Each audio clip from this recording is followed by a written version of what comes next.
In this lesson, we shall focus on what we call the comparison test. Right, and now we shall state what we call the comparison test. Right, it's something we call the comparison test for integrals.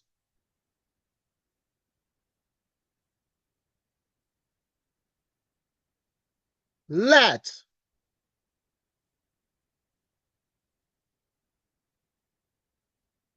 f and g be defined by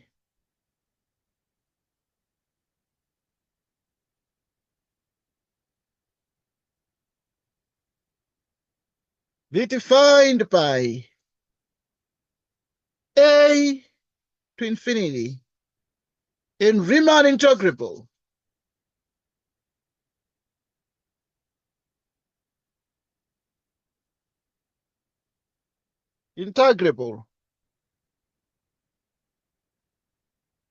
on AB for every B bigger than A. Suppose that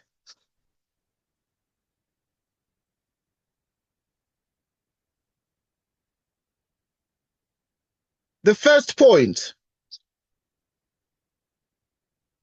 suppose that 0 is less or equal to f of x, less or equal to g of x for all x greater or equal to a, and b, the integral from a to infinity of g of x dx converges. Then we can come in right here. Then, if those conditions are satisfied, then the integral from a to infinity of f of x dx also converges.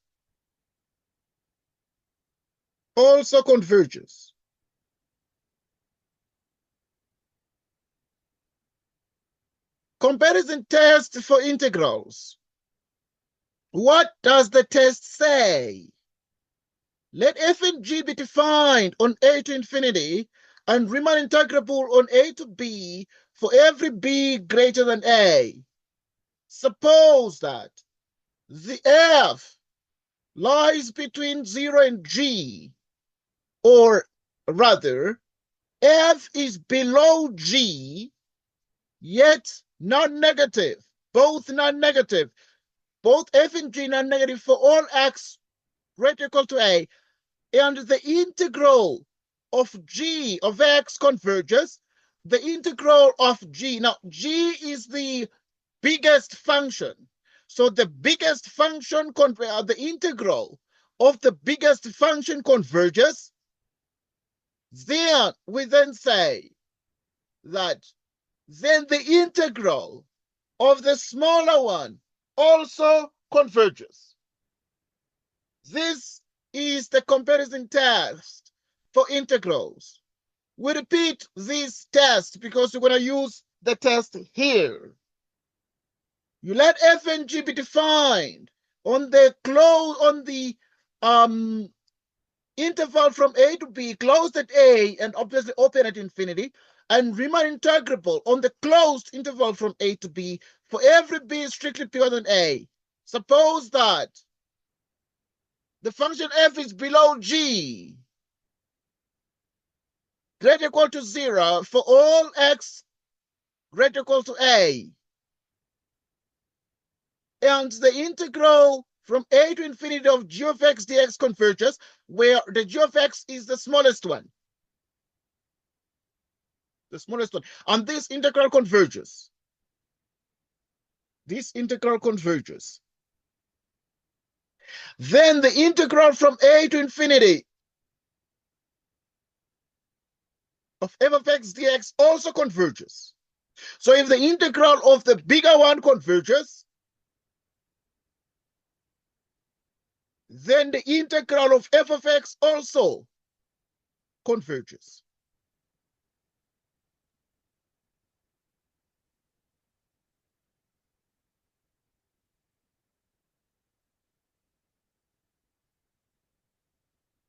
Okay, we continue to use this result.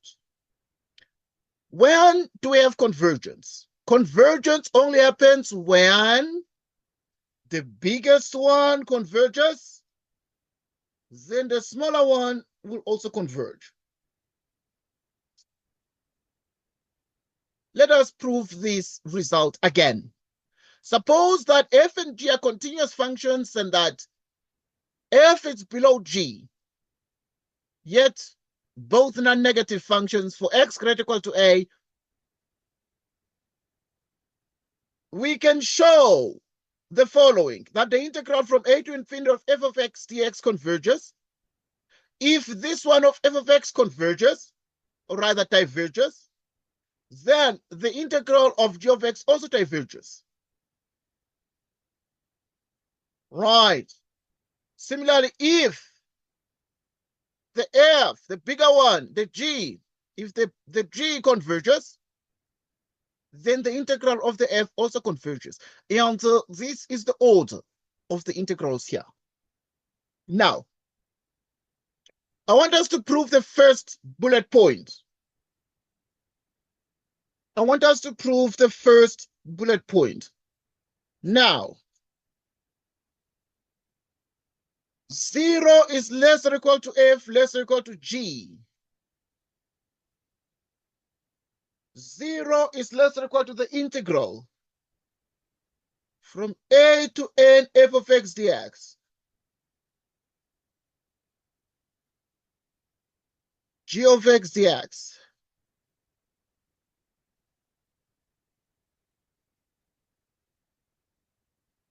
At this point, we know that since 0 is less or equal to f of x, but also less than g, the integral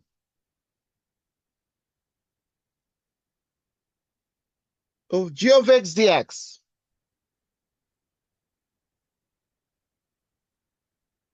okay, this is what we have.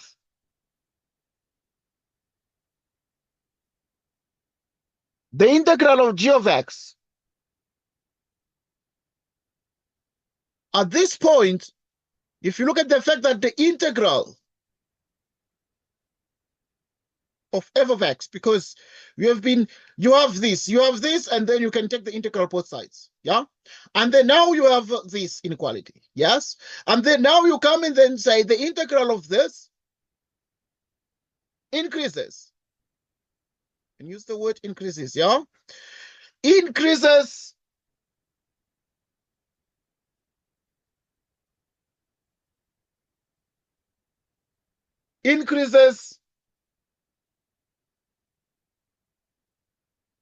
without bound.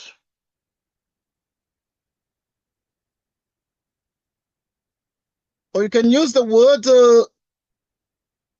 strictly speaking, you can use the word, this integral diverges. It diverges as n approaches infinity, yeah?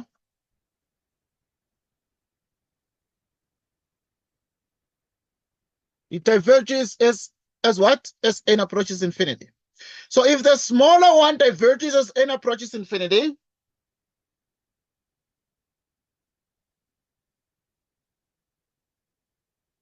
hence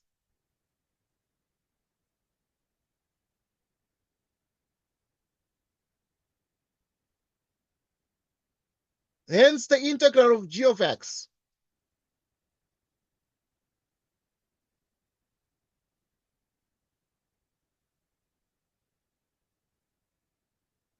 now you have a situation where this one diverges, But this one, it may be that, it might be that this is either infinity or minus infinity, because divergence would mean either infinity or minus infinity, potential infinity. And so if this one becomes infinite, hence this one will also become what? Hence also this one will actually diverge. Hence this one here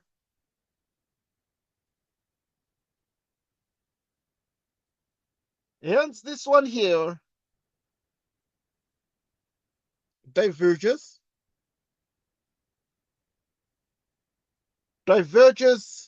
as n approaches infinity.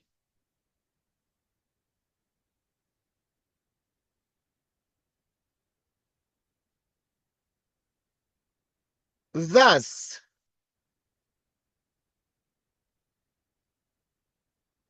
the integral of a to infinity of f of x dx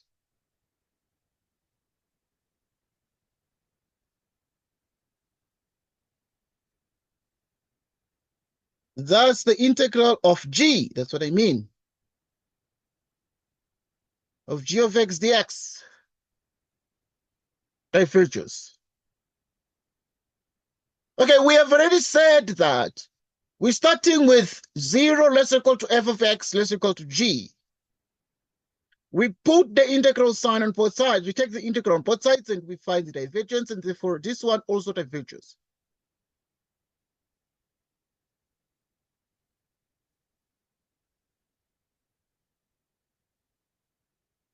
So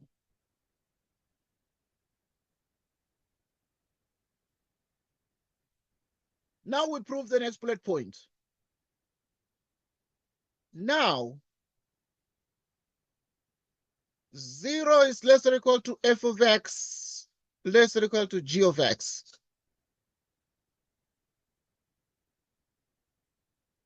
Zero is less or equal to a to n f of x dx. A to n g of x dx.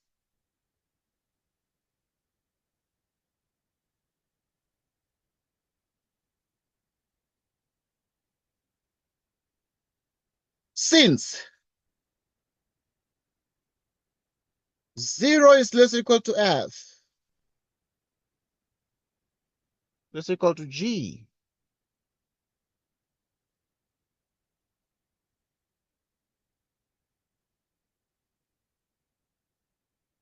increases.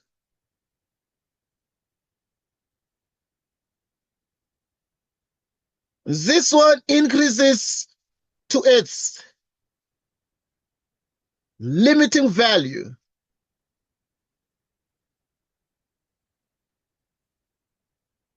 Limiting value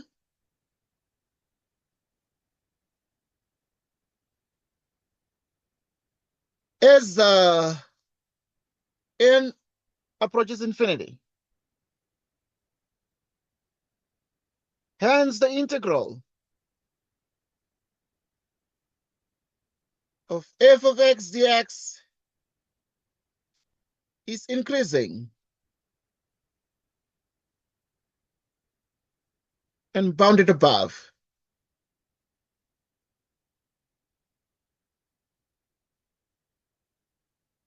And bounded above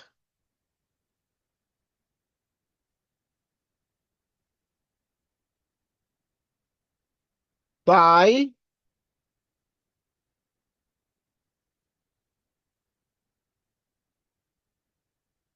f of x dx is convergent.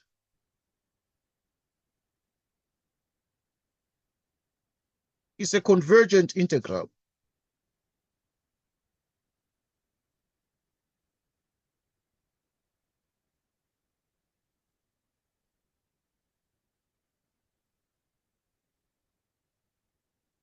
It's a convergent integral.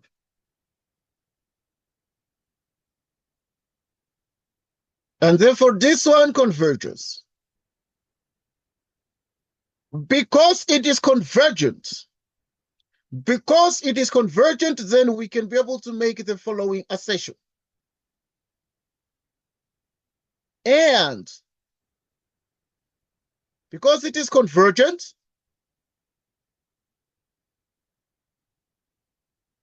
we can be sure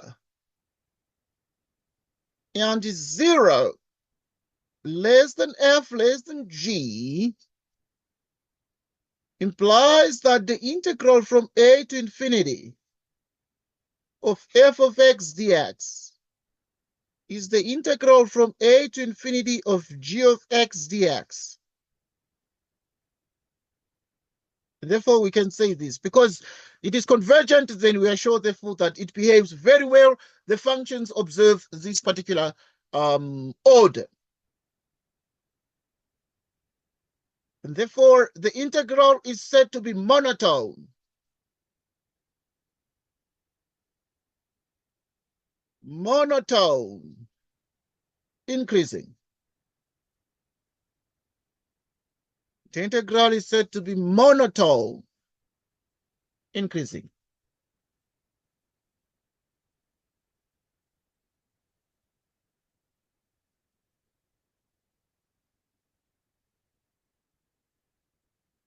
Okay.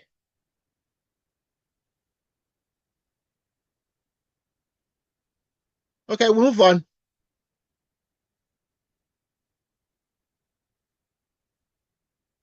We move forward. Okay, you can use areas to motivate this. These results are called comparison tests for improper integrals. Use these comparison tests to determine whether the following integrals converge. So we have seen already that we want to determine this one. Right, and so to determine that one, what then do we do?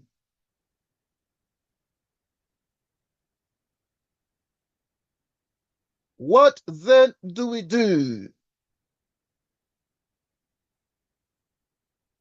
Clearly,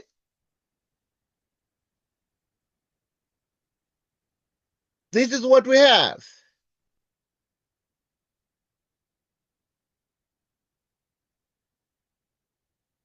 Zero is less or equal to this, less or equal to e to the power minus x, but this happens for x be equal to 1.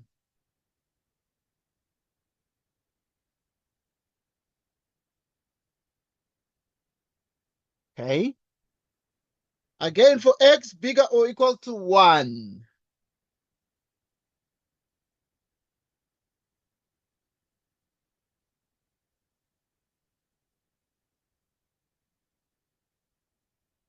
Okay. Continue.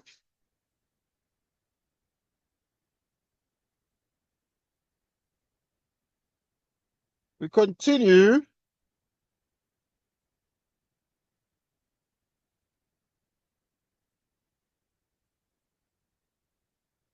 At this point, it follows therefore that this is the integral from 1 to n of e to the minus that dx. And this is the integral from 1 to n of e to the minus that dx. Okay, from this here, the e to the minus x squared is less or equal to e to the minus x for x greater or equal to 1.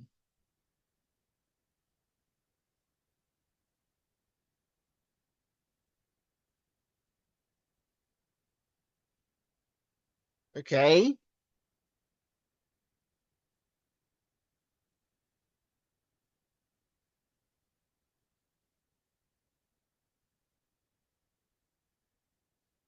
Okay, now let's continue.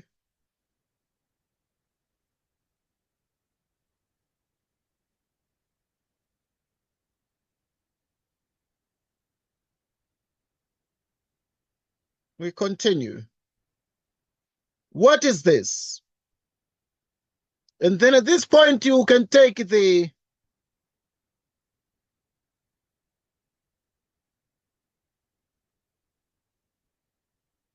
limit as n approaches infinity of 1 to n e to the minus x squared dx.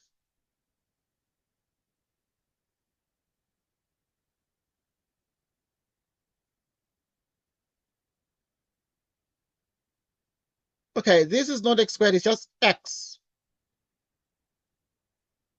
It's just x.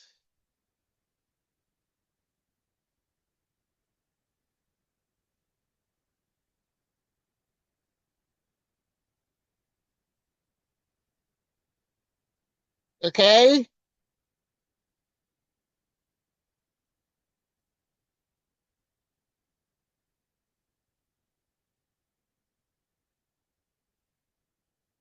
Okay?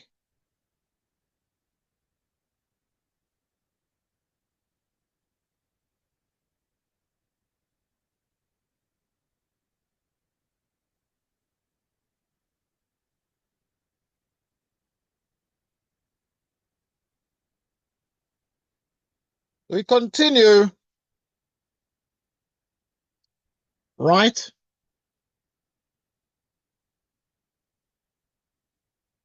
Now let us check this out.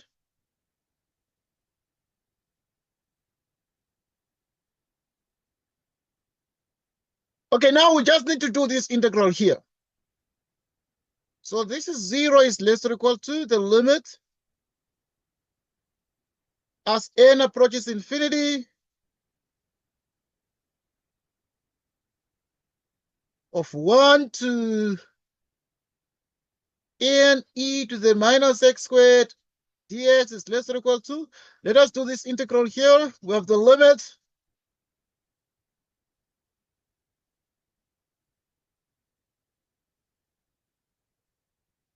which is 1 to n.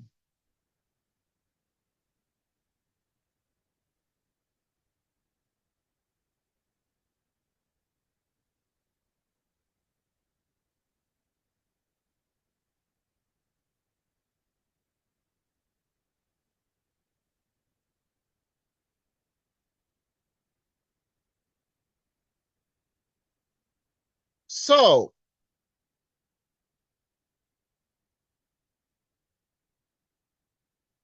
just e to the minus n minus e to the minus 1.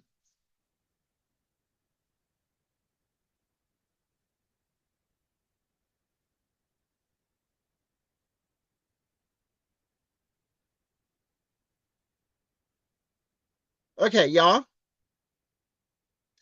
So if you take the limit here, this is 0 is less than or equal to the limit as n approaches infinity of 1 to n e to the minus x squared dx. So if n approaches infinity, then this is going to be e to the power minus infinity, which is going to be 0. And therefore, we're going to be left with this minus e to the minus 1. But there's another minus here. It's going to be e to the minus 1, like this. And therefore, this one here is a number that is smaller than infinity, meaning it converges. And then you can then say, hence,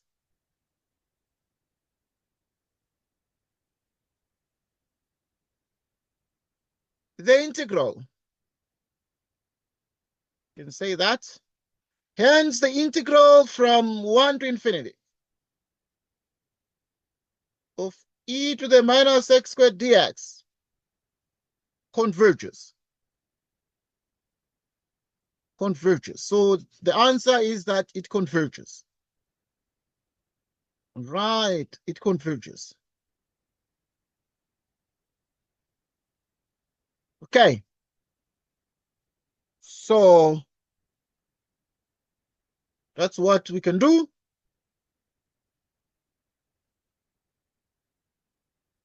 That is what we can do. Yes, please. So basically, when you're doing this comparison test, so it's basically something that you have to plan. Please come again. It's confusing. I was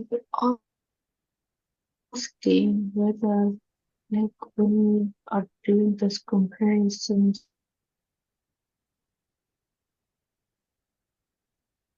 test and all that, do you need to plan it? Or if you need to, okay, right, because when you're doing this comparison test, obviously I need to make sure I understand the question. But when you're doing this comparison test, what do you need to look at? And that is what I want us to look at. It is these are the things you need to look at.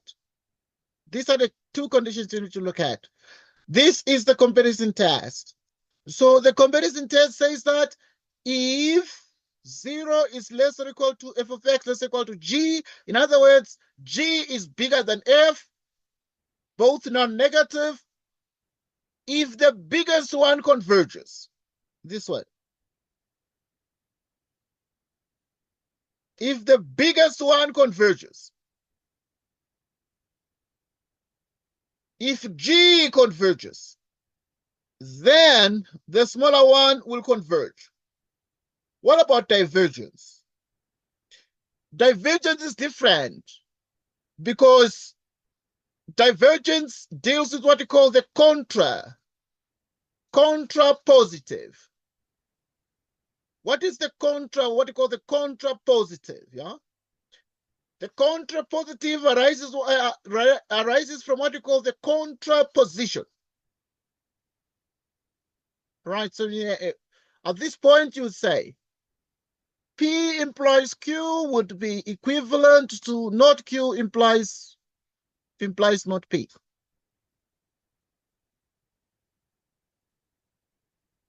P implies Q is logical equivalent, not Q implies not P. Okay, so for divergence, you can see we start from this one. Okay, yeah, this is the convergence part. But for divergence, which is they made the first point, you start from this one. If this one, because this is the correct, this one is the comparison test. Which one is the comparison test? Well, they're both are, but normally we state this one first for convergence. The comparison test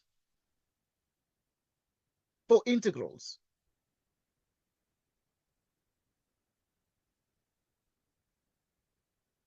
Comparison test for integrals. Okay, now let us take a look and but reason with me. Reason with me.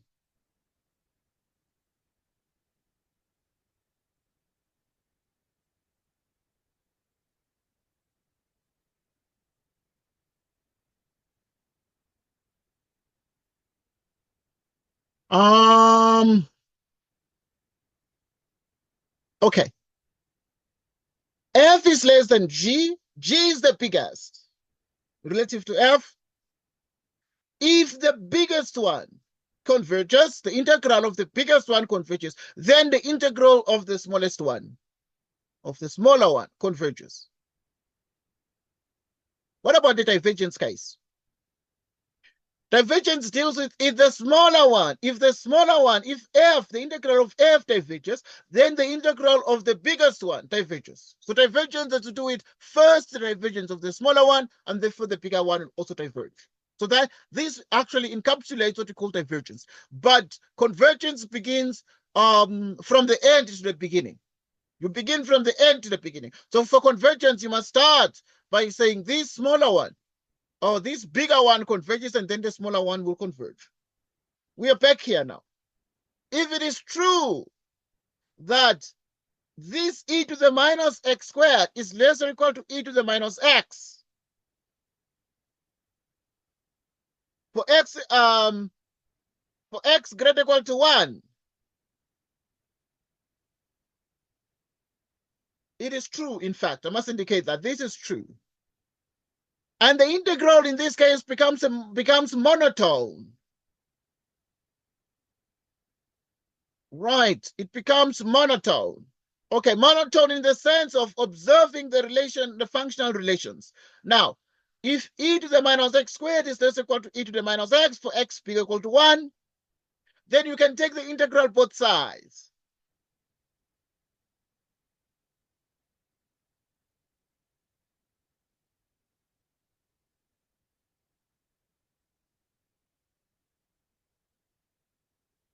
You can take the integral both sides. And then you take the limit.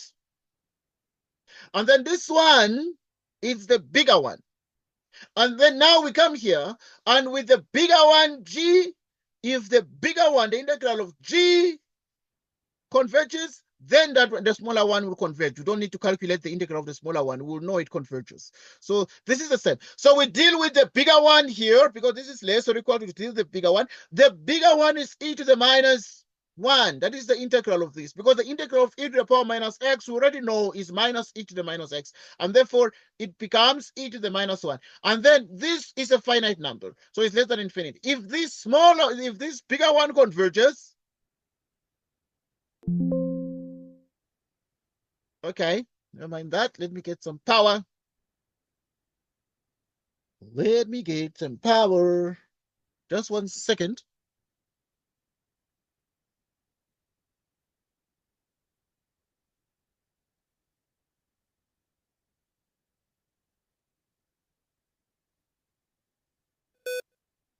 Okay.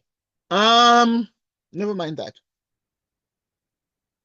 So what effectively are we saying here?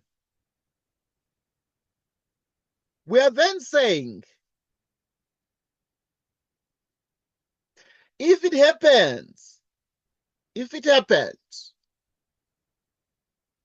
that this bigger one converges, then the smaller one will also converge.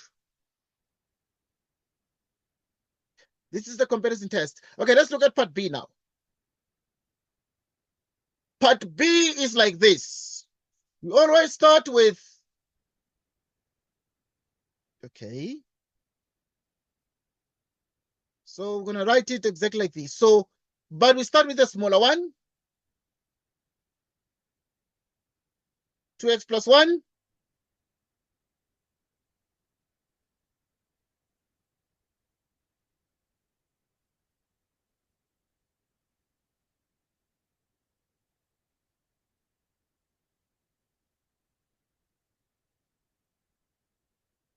If this is the case,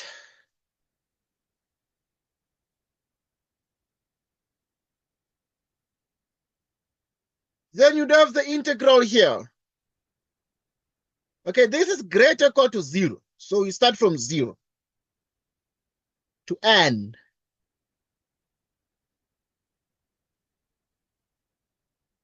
And then you have the integral from 0 to n. You start from 0, this 0, to n.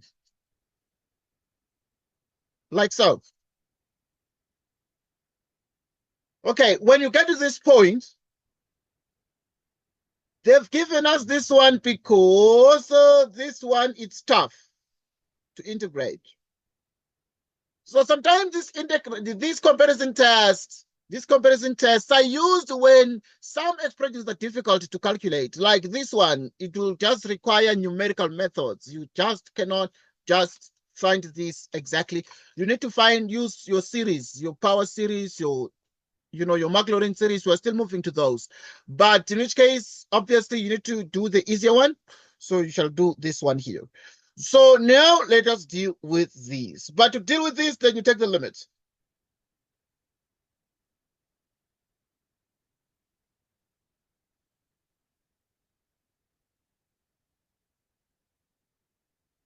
Okay, this is the x.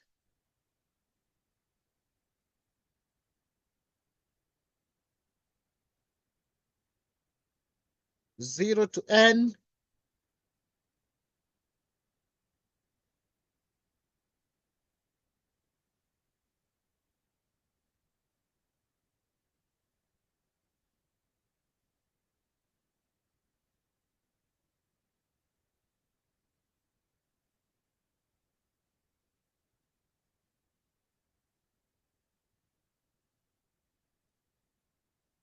Okay.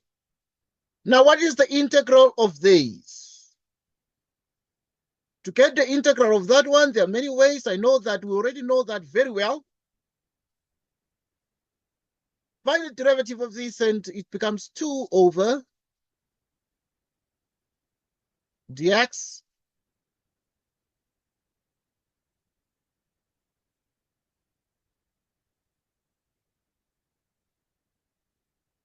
which is 2x plus 1 dx. Now, if I find the derivative of this, it becomes 2.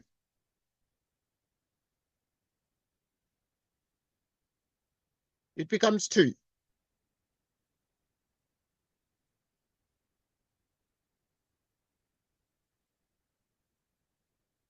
Okay, yeah. What is then this? And then, but you must bring something here. You must do something here. And then you have the limit.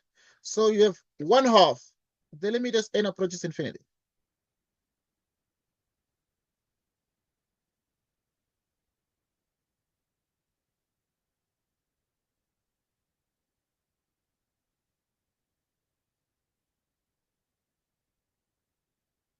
Okay, we continue.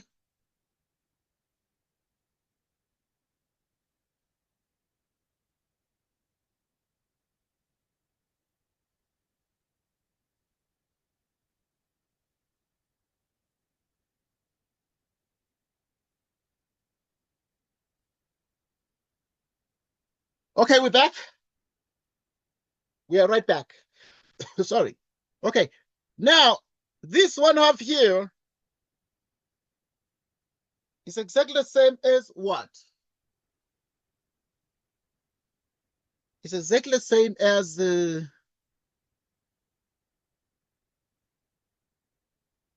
derivative of this is 2. But this 1/2, this 2 cancels with this. This 2 cancels, this half removes the 2. Okay, so when this half removes the 2, then that is what we're getting. So we still get that back. 2 cancels 2, gives us 1. Okay, and then, so this is just some little creativity. 1/2. What is the integral of this?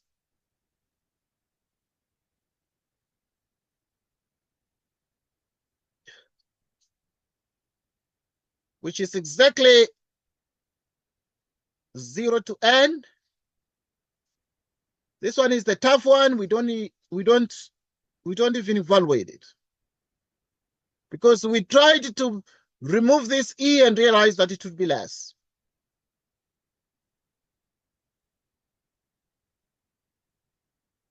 Okay. Now we continue to do this. Continue to do this.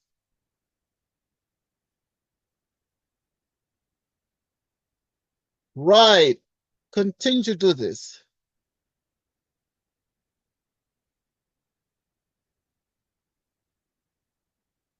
Okay.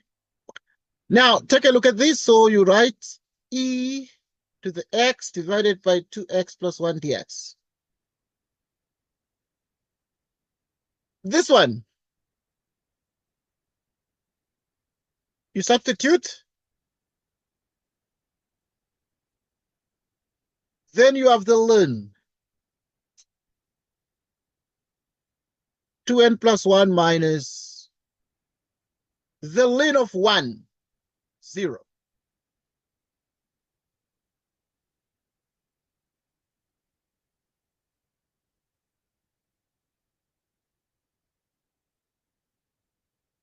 N approaches, which is 2x plus 1 dx. Right, that is what we're getting. Okay, let me speak to this person. Hello, Madar.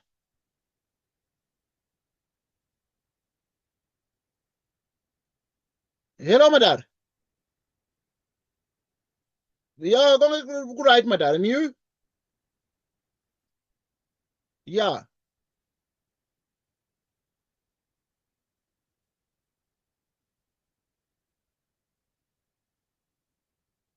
Uh-huh.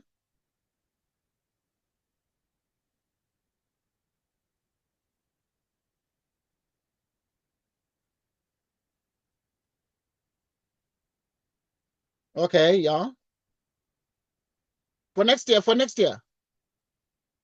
Yeah.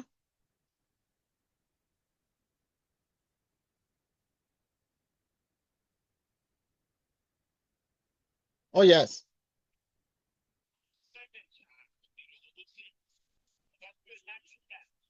Yeah.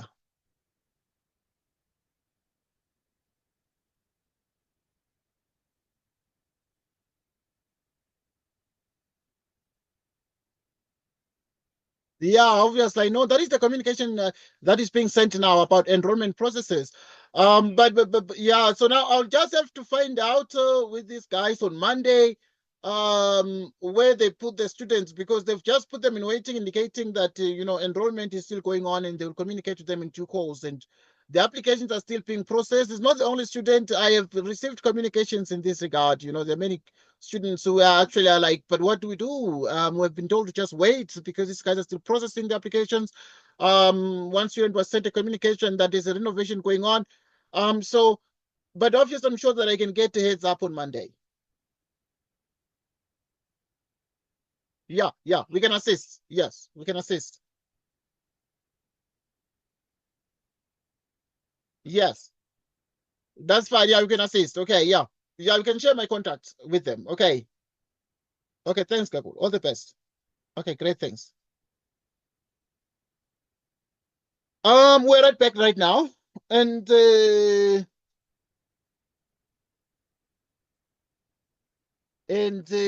back. Okay, we're here. I'm so sorry. I had to speak to someone.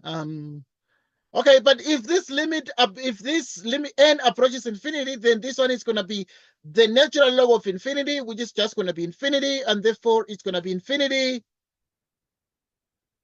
Okay, because the graph is like this of the log. So if x approaches infinity, this graph also goes higher and higher, so it tends to approach infinity as well. Okay, so this is going to be infinity, but it's less or equal to the limit as n approaches infinity of the integral of 0 to n e to the power infinity divided by 2x plus 1 dx. Okay, so at this point, we're getting that this integral here, or this integral, is bigger than infinity. Just imagine this. This integral is bigger than infinity. What kind of integral is bigger than infinity? It means that it diverges. It means that it diverges. Hence the integral. Yeah, I can write here.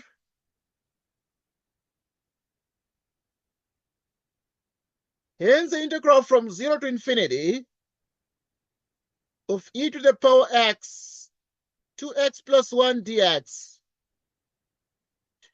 This integral here indeed diverges. Okay, how do we do this? So these examples are two. I don't know how many they've put. Let me see. I'll just go back. I'll just go back because I want you to sort of understand this, and then we have the first order. Okay, I want you to sort of understand this and make sure you understand. Because divergence has to do with showing that the smaller one. Okay, some students forget which one is smaller, which one is greater. So if A is less than or equal to B, this is the less than or equal to sign, because we read things from left to right, and we begin from the smaller part, smaller. But if we begin from the right, then it's bigger. Okay, so those are the kinds of things. So you are then effectively saying here at this point, A is less than or equal to B. So we show that the smaller one diverges, it becomes either infinity or negative infinity. And therefore, that will, as a consequence, imply that the bigger one also diverges. Or if it is convergence, we show that the bigger one converges and then the smaller one will also converge. And this is consistent with the rules. What are the rules? These are the two rules. The first rule is that of divergence. So if F is below G, and then you then say F diverges, The smaller one diverges, then the bigger one will also diverge. Then the bigger one will also diverge. So now you then say if the bigger one converges, then the smaller one will also converge. Then the smaller one will also converge. Right. Okay. So we are right back. Our power has just come back. Our power has just returned. So because our power has just returned, what I'll do, I will just give me a second. I need to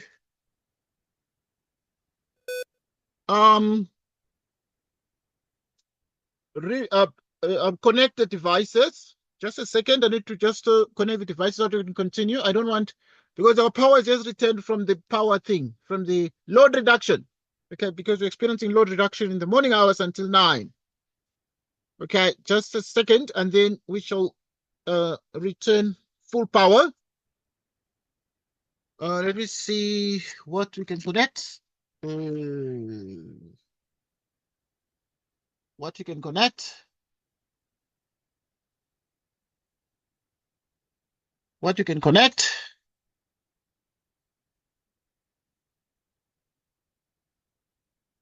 What you can connect. Okay, sorry. I didn't realize I lost you there.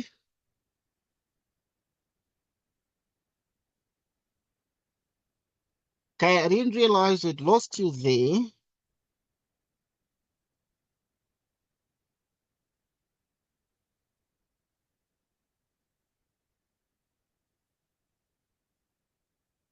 Okay, just give me a split second.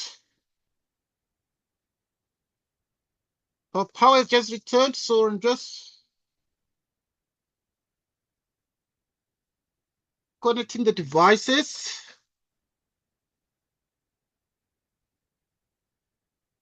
Just connecting the devices.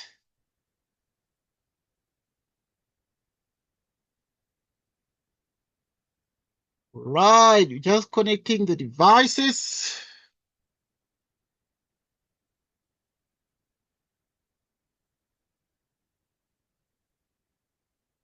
Okay. Just connecting the devices. Please afford some little time.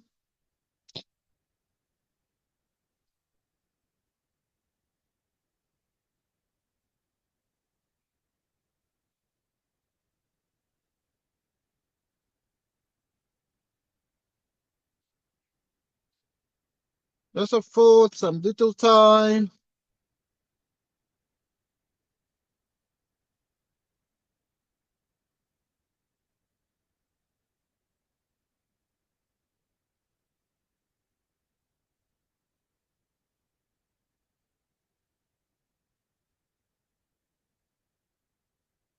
Right.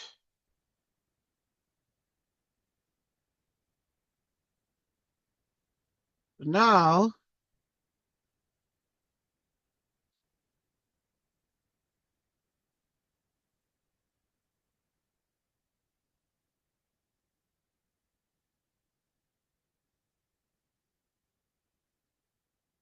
just some little time.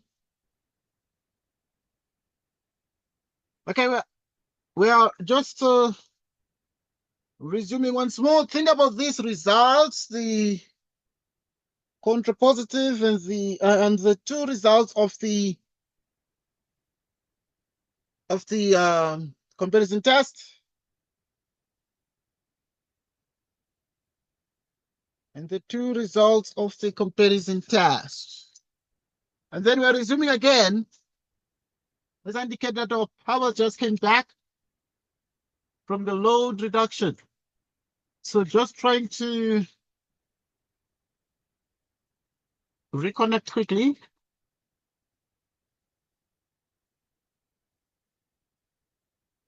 Trying to reconnect quickly. There may be a slight disturbance,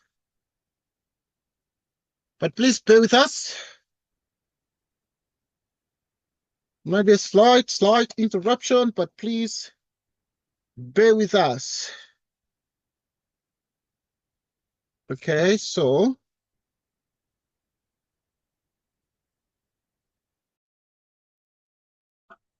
wonderful. Scared. I was so scared.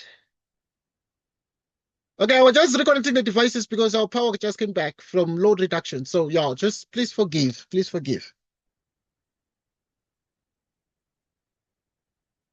Right, our power just returned once again, so we are right back to start again. Let's continue. Okay, any question about these things, about these comparison tests? They did not put so many questions, they just put a few questions because it's not a lot. But they put one question on convergence and the other one on divergence. Right, what is your question here? Any question?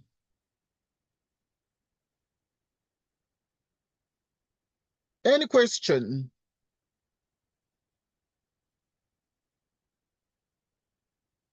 Any questions?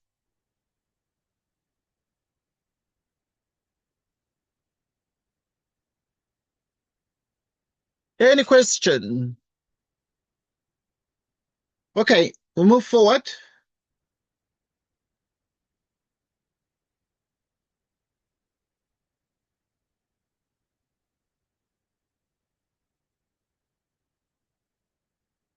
Okay,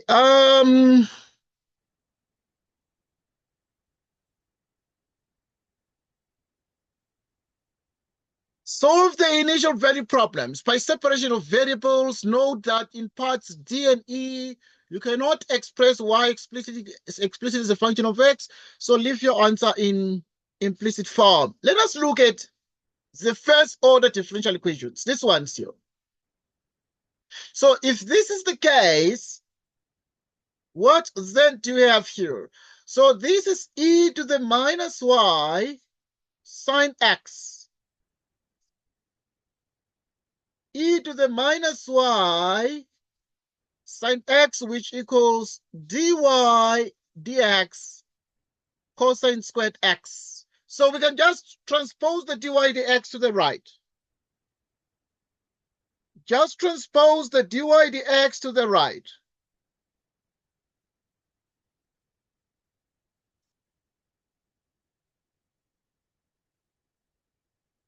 Okay. We continue.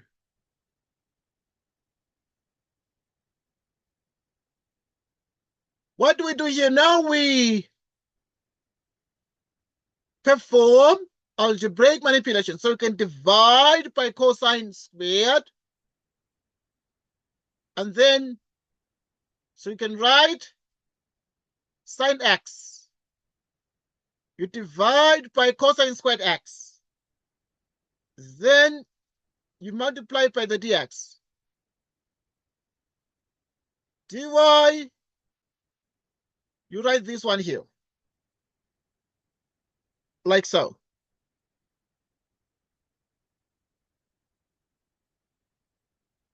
Right, so you would have this, you divide by this, and it's dy over that.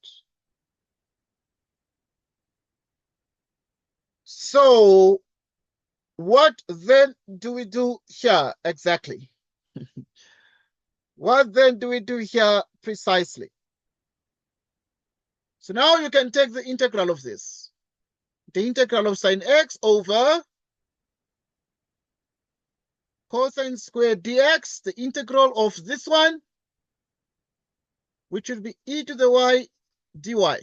Okay, this one is separation of variables. So just separate the x's and the y's. It's not the integrating factor type of question.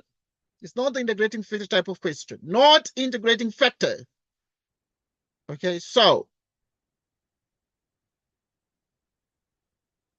at this point, you let u be cosine x. Let u be cosine x.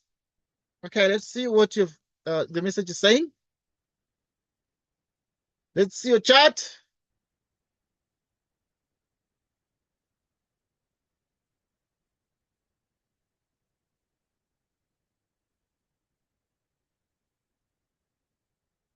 Okay. Okay, let us discuss this topic. This topic has to do with what you need to do here. You need to separate,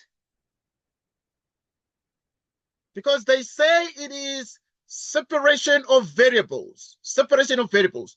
So you need to separate X and Y. You need to separate X and Y.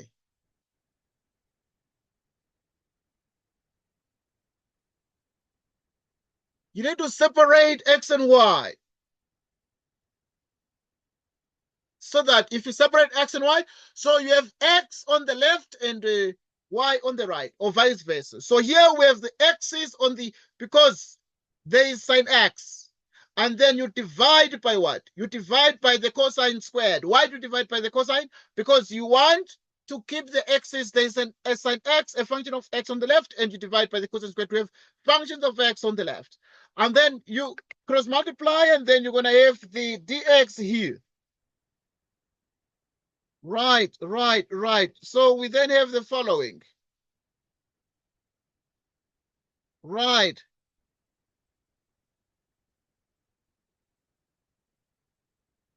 So we continue.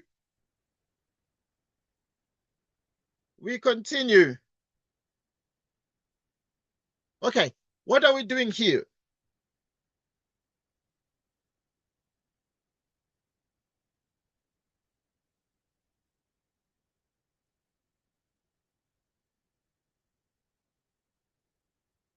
Okay, we continue first. So you let U be cosine X.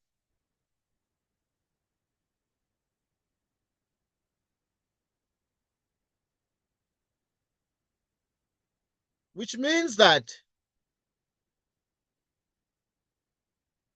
du is minus sine X dx. So that you come here, in the place of the cosine, you put U.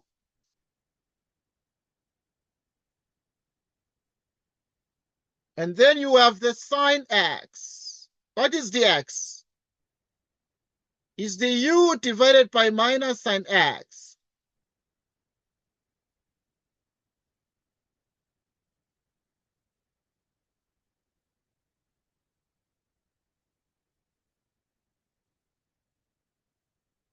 So now,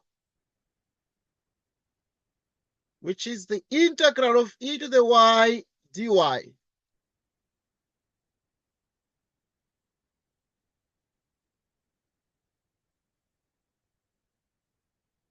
Which is exactly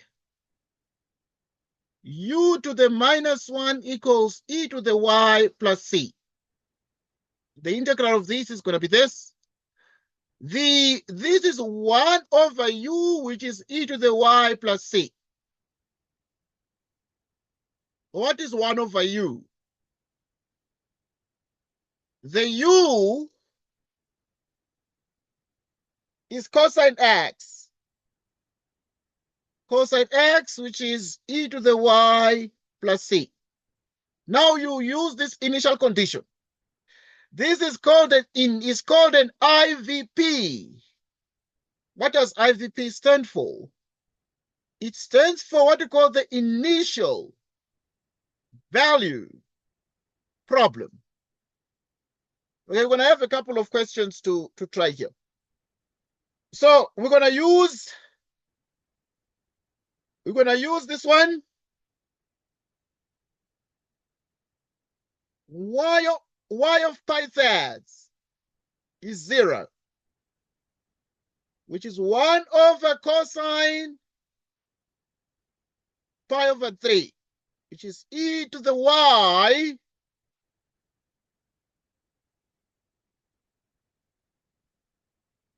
and the pi over 3 is 2 minus 1.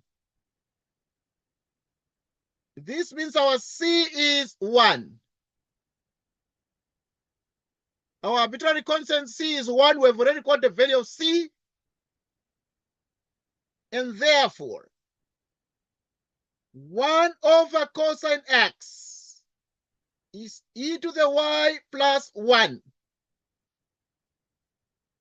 It's exactly e to the y plus 1. Now, what do we do with this? We make y the subject, if possible, yeah? But here you can make y the subject because you can move the 1 to the other side. Meaning that we have e to the y, which equals 1 over cosine x minus 1. Oh, you know what 1 over cosine x is. So this means y is the ln. 1 over cosine is the secant of x minus 1. So this is sort of the answer to this particular question here. Think about it. Any question, make sure you understand it because obviously it's one question. So what is separation of variables? Separation of variables means that you must keep x's on one side. The x's here, you must bring the cosine squared to the left, and then you must bring the dx to the left so that you have the x's on the left and then the y's on the right. Okay, think about it. Think about it. And let us know. Think about it and let us know.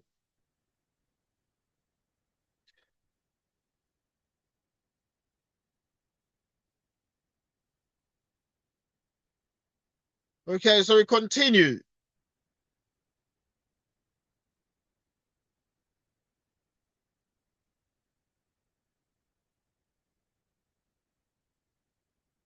We continue.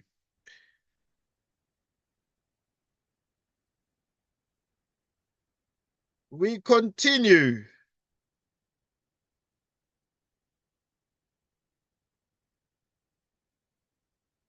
Any question? This is called separation of variables. Separation of variables. How do we separate variables? The x is on one side and the y's. The dy is on one side. Also, the e to the power y is on one side. The e to the power minus y. So in other words, we have the y terms and the x terms on one side. And then we apply the integral on both sides there. We apply the integral on both sides there. Any question? Any question?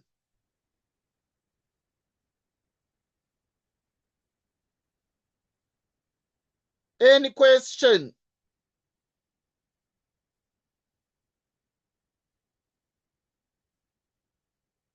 Any question? Okay, we'll try this one. I want you to communicate with me on this one. And this one in B, what is the first step? I think maybe I need to engage that level. I know you are learning, so I'm trying to engage your senses so that you can think with me. Because the aim is to separate x's and y's. One side x terms, one side y terms. The dy with everything in terms of y, and then the x terms on one side. So what would the first step be here in your thoughts?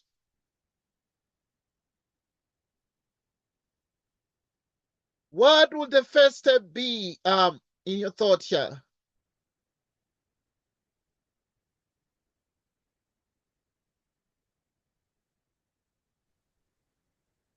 So basically, we have to separate. Yes, basically we need to separate x's and y's. Basically, we need to separate. Well done, x's and y's. I'm just testing you, obviously, because I'm trying to make sure that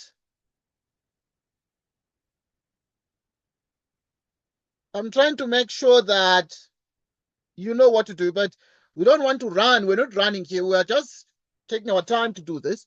Then we're going to do B, which is cos squared x dy dx. So because of this now, you can just write, so, okay, we'll continue.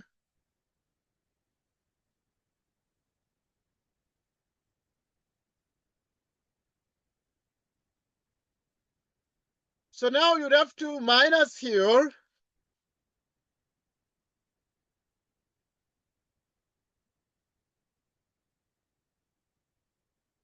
Minus y cos 2x equals 0.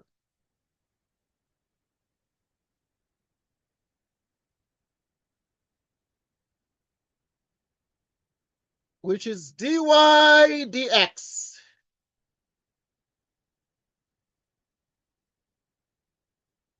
You have this.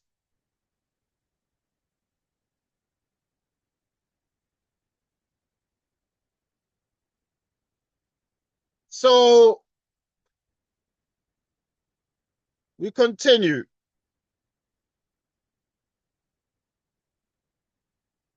So that in the end, we need to separate the x's and the y's on one side.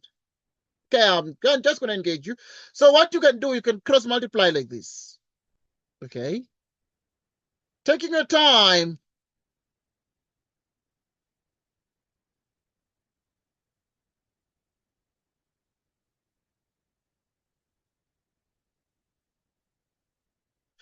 Right, so that you have cos squared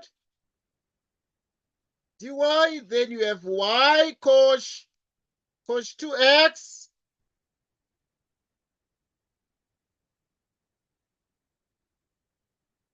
And then you have dx. So just cross multiplied and then the dx is sitting here. Okay? At this point, you just cross multiply to eliminate the fractions. Then the x's must be on one side. This dx must go with everything in terms of x. So we have dy. Dy must, you divide by the y. So it's going to be here. And then you have the cos.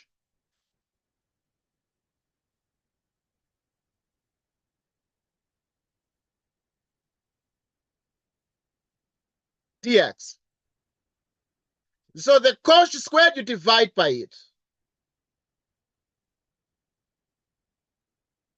So the cos squared, you divide by it.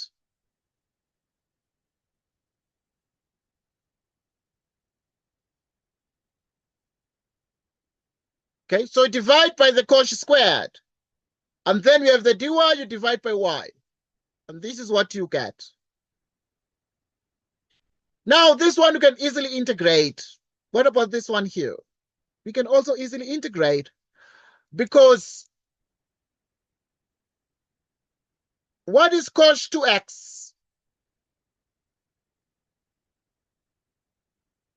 What is cos 2x? Okay, there's some identities you need to know, like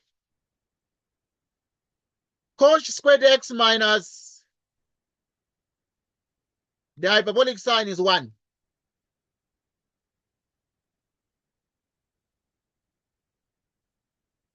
So,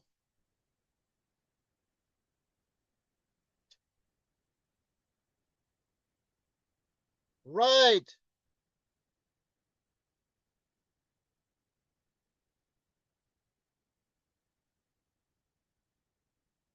So,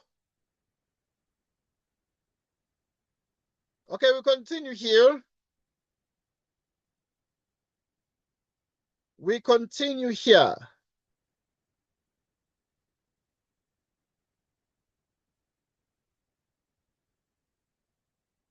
So the identities like we did in school for the cos, then we're going to state them here. Because the cos of 2x is the cos squared plus the hyperbolic sine squared.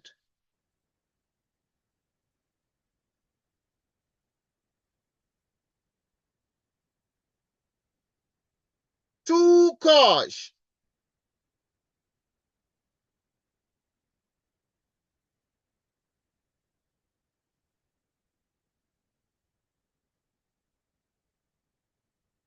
Okay, now cos 2x is the same as that one.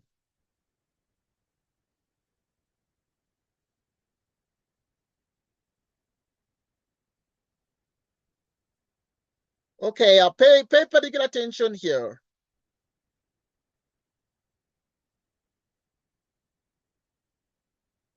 So cos 2x is the same as this, but cos 2x is also the same as 2 cos squared minus 1.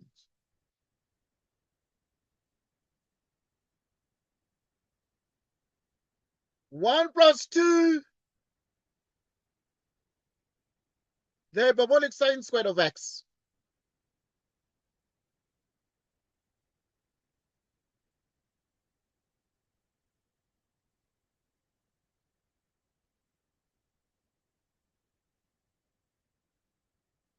So we continue.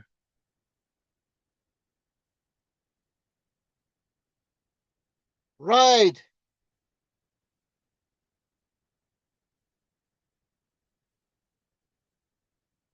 Okay.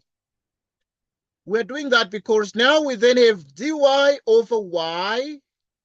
What is the cos of 2x? It is the cos squared plus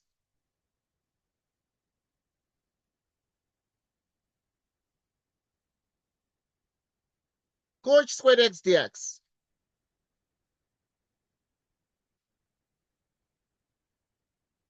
You divide this by this. It's 1 plus. Okay, let us write some steps here. Let us write some steps. So here you're going to have the cos squared divided by the cos plus the hyperbolic sine divided by the cos.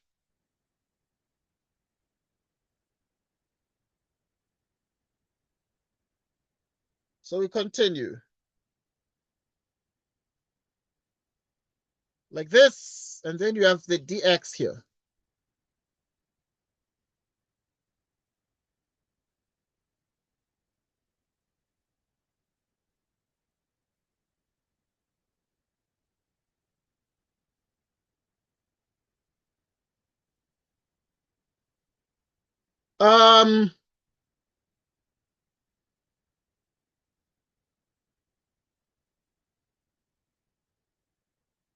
This over this is 1. The hyperbolic sine over that is the 10 squared.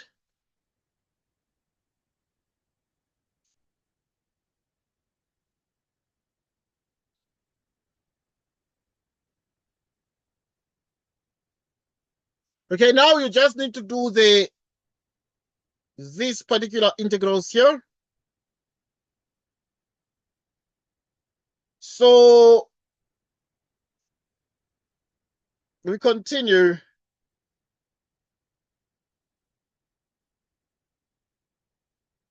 We continue.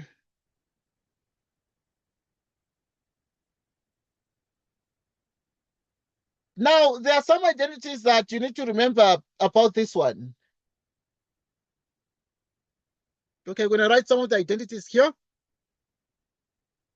Like this identity. What is the hyperbolic sine of 2x?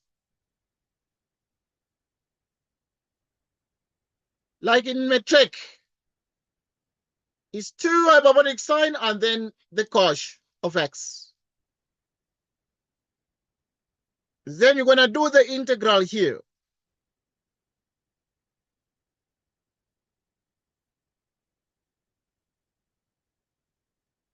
Okay. What will the integral of that one be? Okay, so now 1 plus the hyperbolic 10 squared is the sec squared. 1 plus the hyperbolic 10 squared is the sec squared. Think about this.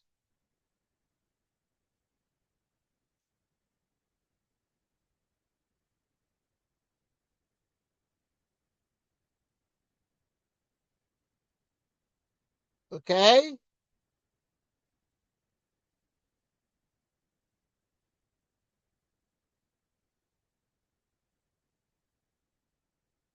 Okay, what is true is rather the following. What is true is rather that, okay,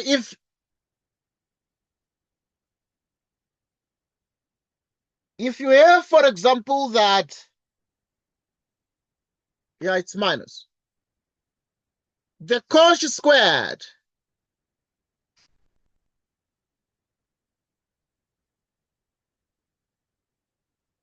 minus the hyperbolic sine squared.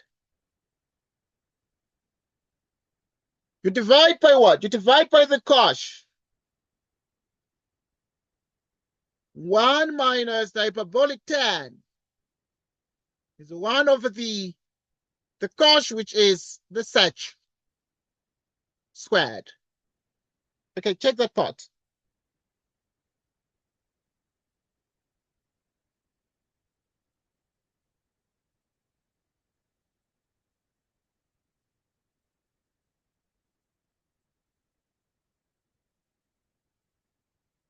Right.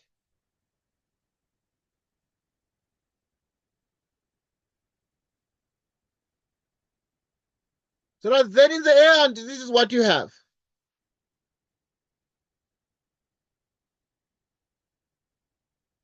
So in other words, the sec is 1 minus the hyperbolic tan.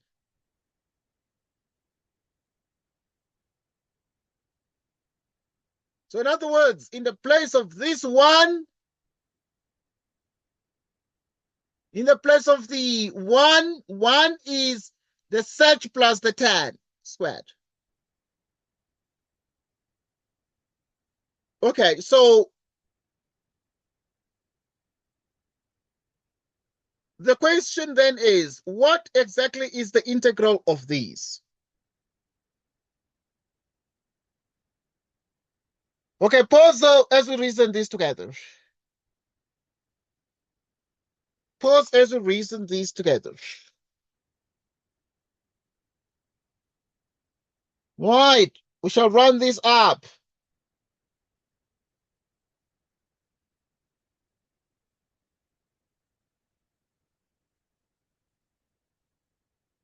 Yeah.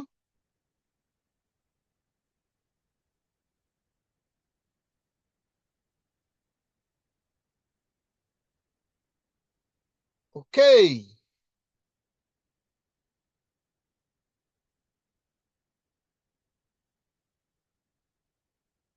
Right. Let us reason these together.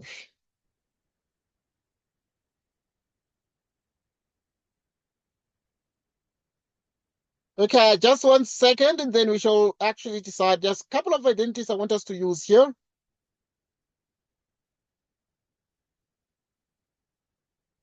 A couple of identities I want us to use.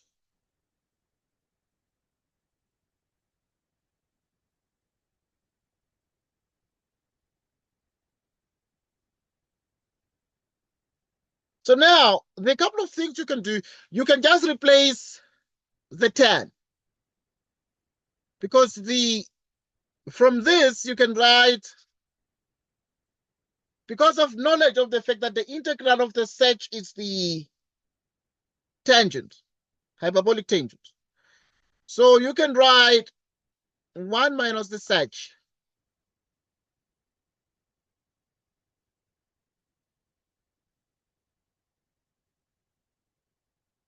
which is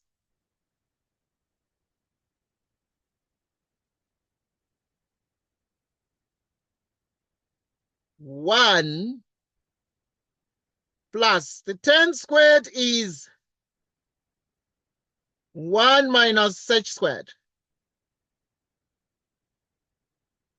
1 minus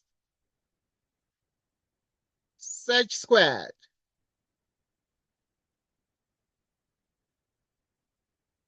The 10 squared, hyperbolic 10 squared is 1 minus sec squared. dx.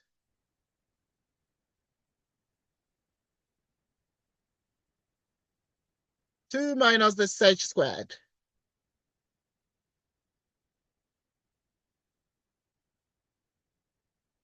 Okay. So here, if you integrate, you can add a C1. So that you have ln y is 2x minus the hyperbolic tan of x plus c.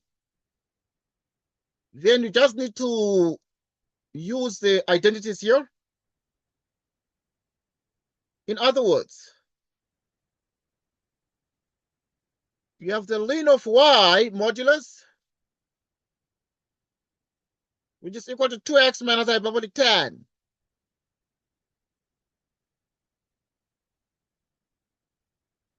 Let's see, but now you do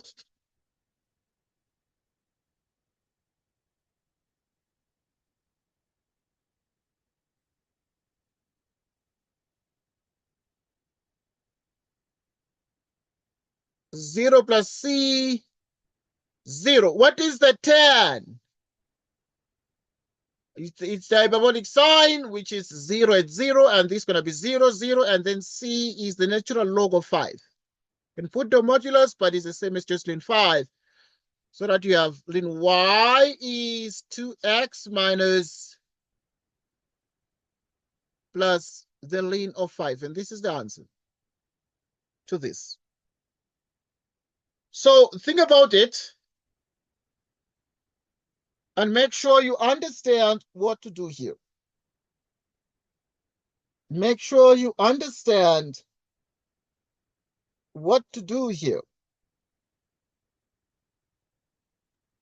Sorry. Yes, please. Yes, I got confused by the part where you said the identity of cos 2x.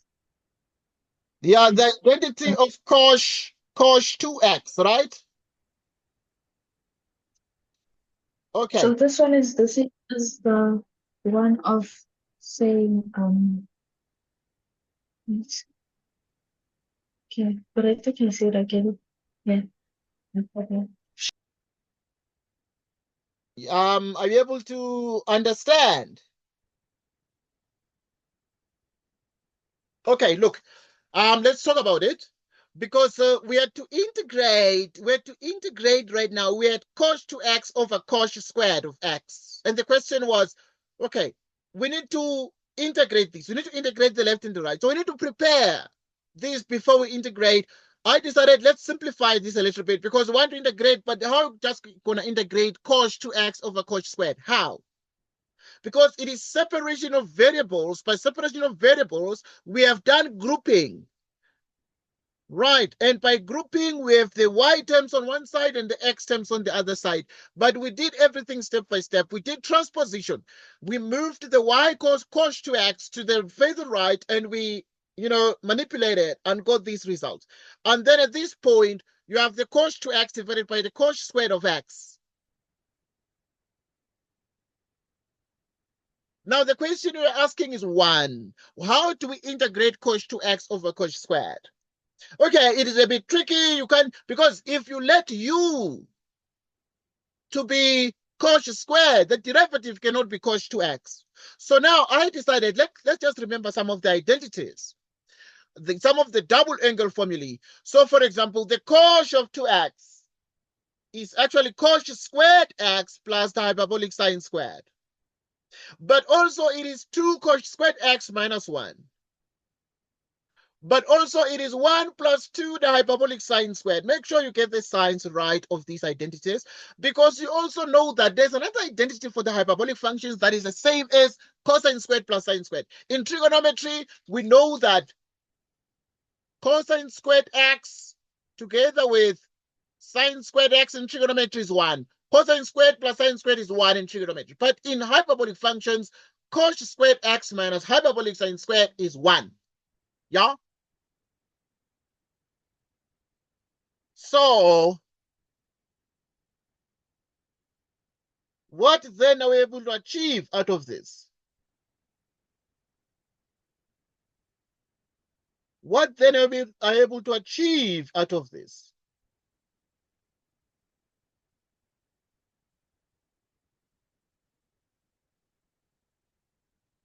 What then are we able to achieve out of this? Okay, let's continue. So cos 2x is cos squared plus hyperbolic sine squared. And then divide by the cos squared, we have cos squared, divide by cos squared, hyperbolic sine squared, divide by cos squared. Cos squared over cos squared is 1. Hyperbolic sine squared divided by cos squared is the hyperbolic tan squared, the tangent squared. And then now we were looking at this and I was like, but how do we integrate tan squared? We know the integral of the sec squared is tan. So now we then said, okay, I tried to remember some of the identities here. So I said, okay, we know that cos squared minus hyperbolic sine squared is 1. But we want to get the tan out of this. How to get the tan? We can divide, because tan is sine over cosine. So we can divide by the cosine squared. If you divide by the cosine squared, it will be exactly what we did. So you divide the cos by the cos squared, you get a 1. You divide this one by the cos squared, you get hyperbolic tan squared. You divide this one by the cos squared, you get the sec squared. And then which is 1 minus the sec squared is equal to the hyperbolic tan squared of x. Meaning wherever there is tan squared, because we don't know the integral of the hyperbolic tan squared. We don't know the integral of tan squared, but we know the integral of the sec squared. So we must convert the tan squared to the sec squared. So what do we then do? Wherever there is tan squared, whose integral we don't know, we know. But tan squared is 1 minus sec squared, hyperbolic functions. So wherever there is the tan squared, then we can put 1 minus the sec squared. 1 plus 1 is 2 minus the sec squared. Good. The integral of 2x with respect to x, the integral of 2 with respect to x is 2x. The integral of the sec is the tan plus c. Then we are done with this.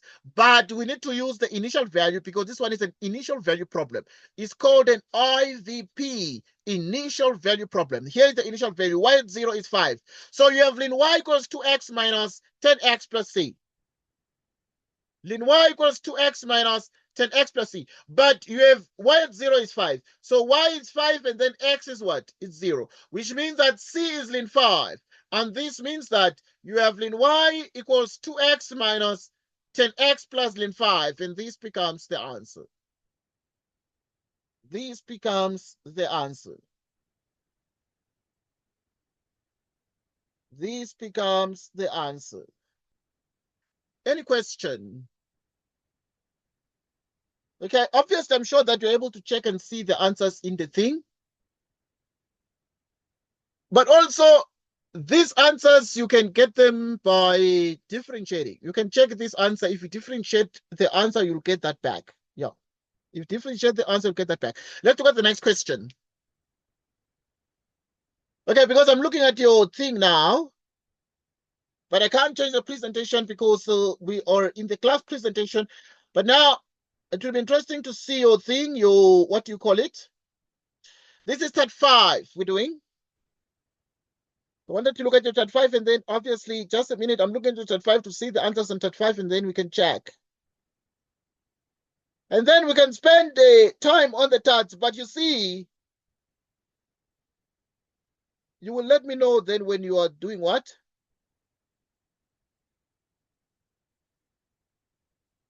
I mean, we shall also continue in the afternoon. Okay, but now we're still here. I'm looking at Tat 5 to just check because they've already put the answers to this, but I did not put them here. But I did not put them here, but they are there. Okay, but you can see that the way they wrote the answer, then you may need to make y the subject. Meaning, if you have the ln of the modulus of y,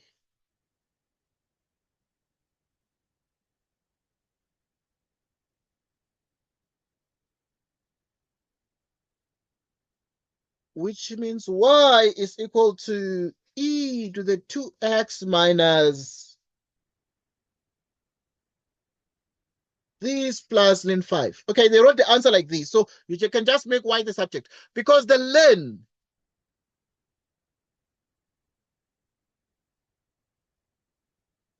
like this. So yeah, these things are equal to each other.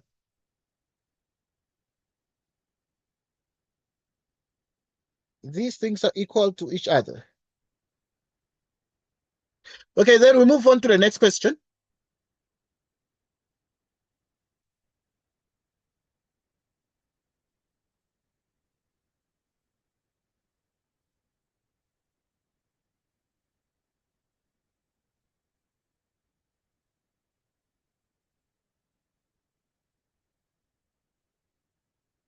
Sorry, we continue. Let's look at the next one. C.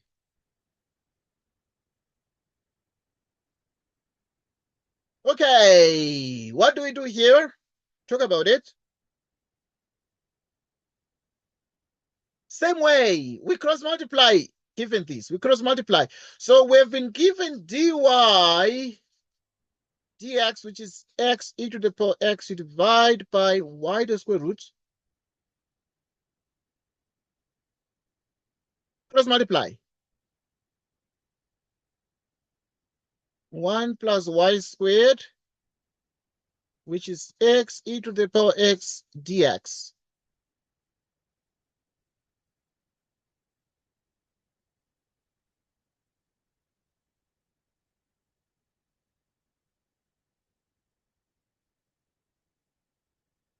Okay, this one here is integration by parts. That's going to be used. Very, very hectic question. Potentially hectic, yeah? Okay, a little bit hectic. So, but now you have the dy, you can put the dy here.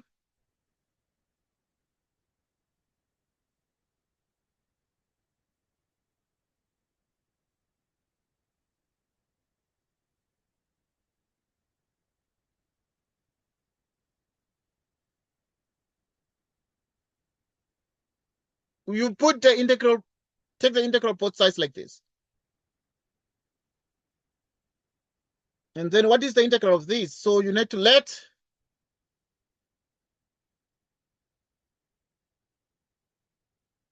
u be 1 plus y squared.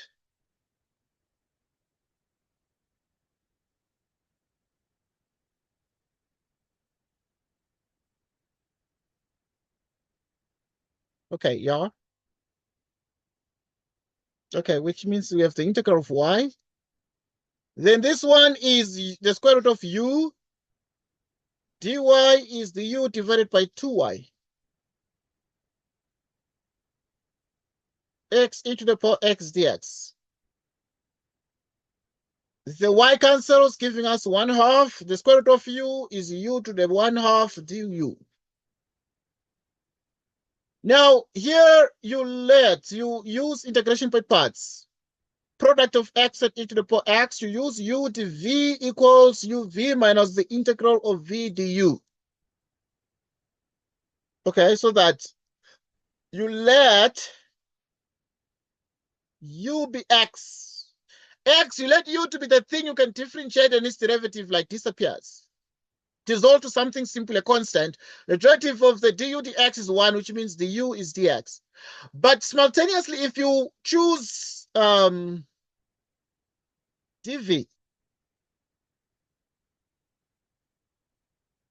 dv is e to the x dx. So this is what you have.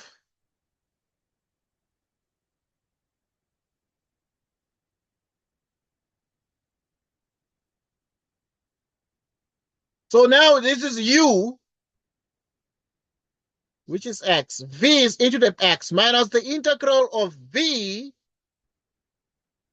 du is dx, which is now 2/3.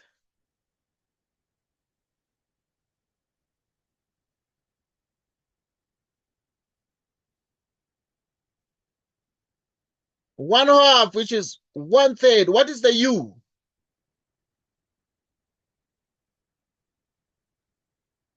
The u here is 1 plus y squared. 3/2 x e to the x minus e to the x plus c.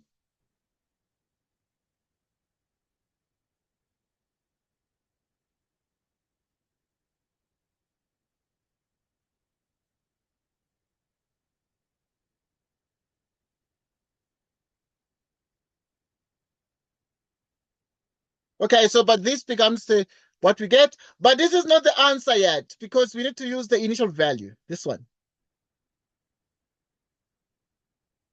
So this initial value is what?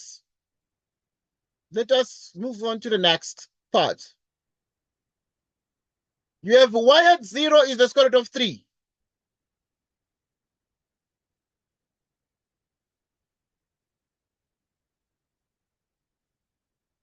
One third.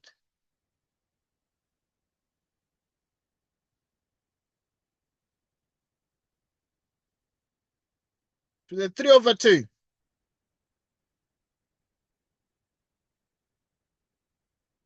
X e to the power x.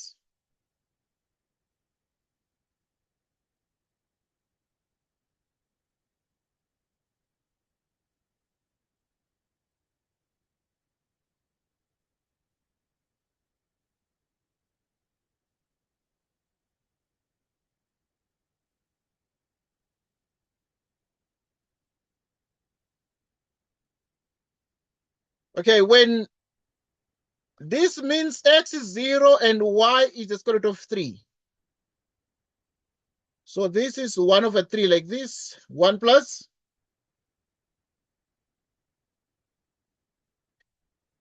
So it's 1/3. The y is the square root of 3. But you square it. 3/2. X is 0. E to the 0, e to the 0 plus c.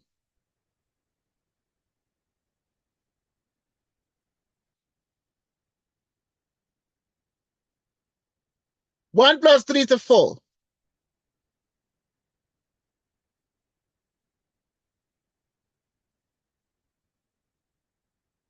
Two to the 2.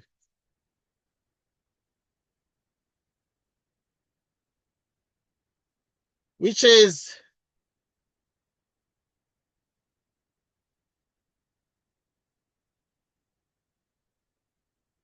8/3 plus 1.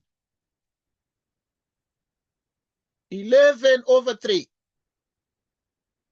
And then you come to this and say 1/3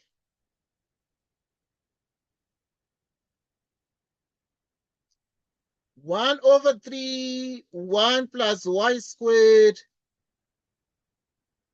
3/2 x e to the x minus this plus 11/3. So that is what we get. So this becomes the answer. Any question about this one? We started doing it here.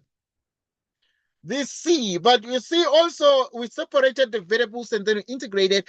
But when you got to x e to the power x, you realize we need to use integration by parts because the product, you can't let u be anything except to use u uv equals, u dv equals uv minus the integral of v du.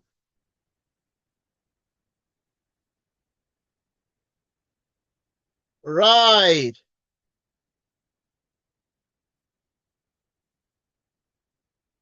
Right.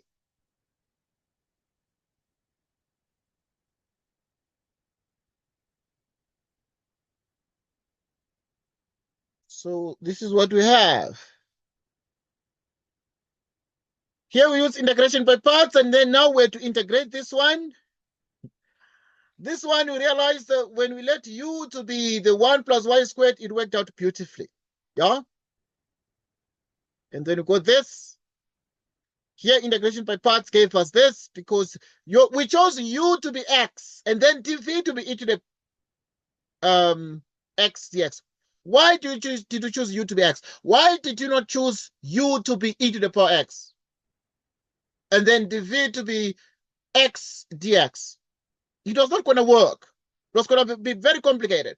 Because if you choose u to be x, then the derivative of du becomes dx. And then the integral of this becomes e to the power x.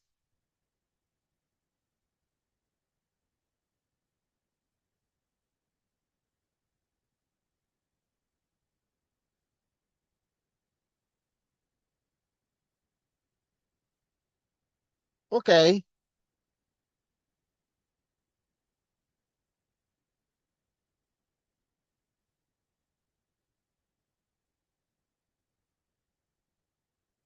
Okay. So you have this. Because at C, it's 11 out of 3, and then you just plug in the C there. But obviously, you need to make y the subject. Yeah, you can make y the subject here. In the part C, you can make y the subject.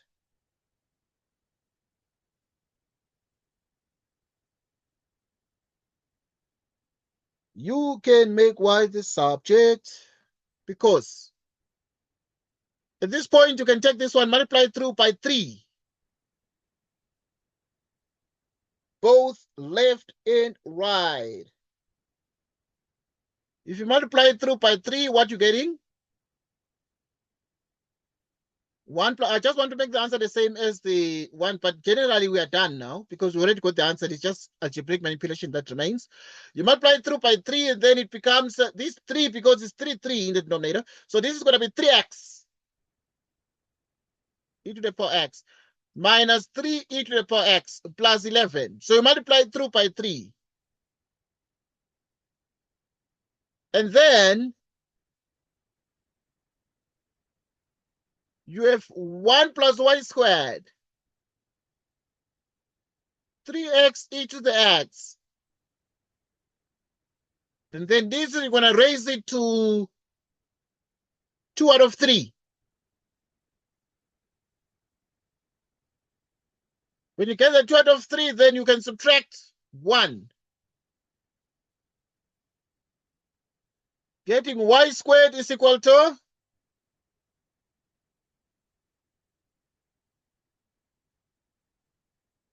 3x e to the x, 3 e to the power x plus 11.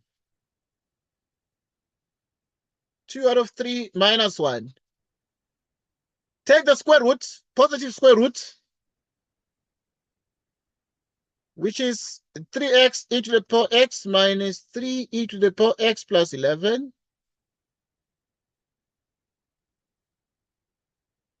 Okay, yeah, this becomes therefore the answer. And you can see that's the answer they wrote there as well.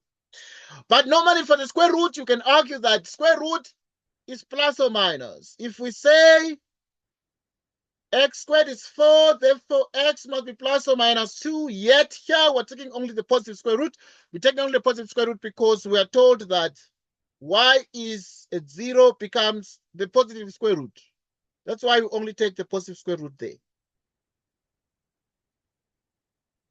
I think that we're going to take a break. Maybe we'll continue to D, yeah? Let's continue to D. I believe you still have a bit of time because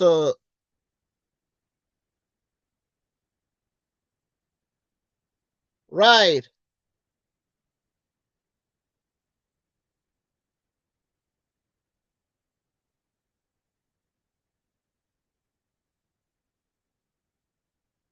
So we continue. Let's try D now. Okay. Yes, please. If I ask, how do you get the 1 actually 1/3? Sorry. Oh, how did we get the 1 over 3? The you see that after integrated, you said 1/3 times the brackets to the power 3 over 2. Okay, like here, right? Yes. Oh, okay. Yes. Because when you integrated the u to the power half, We add 1 to the half, we get 3/2, but we also divide by 3/2, right? Oh, this is the 1/2. Okay, okay, I see it. My fault. Thank you. Okay, good. Right, and then now I think let us try D. Right, how do we do D now? And E.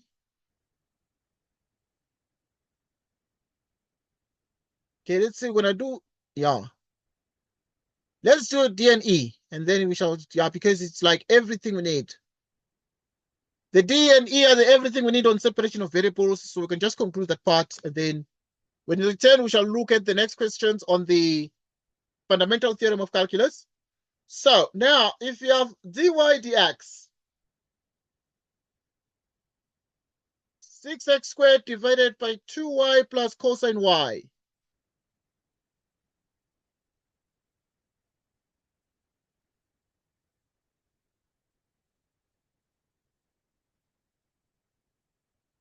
which is cosine y dy dx.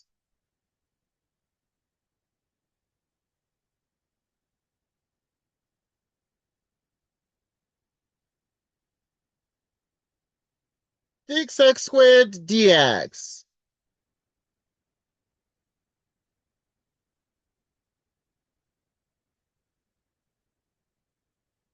Which is cosine y dy.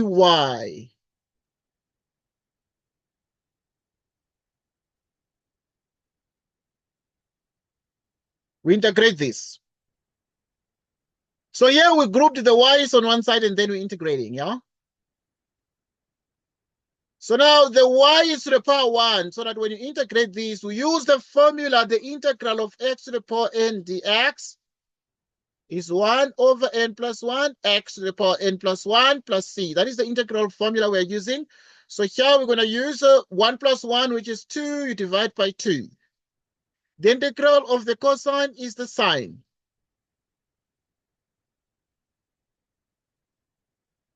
You divide by 3.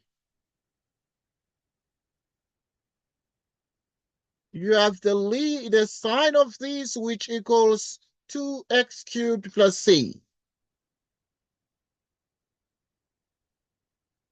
So that you have y of 1 is that.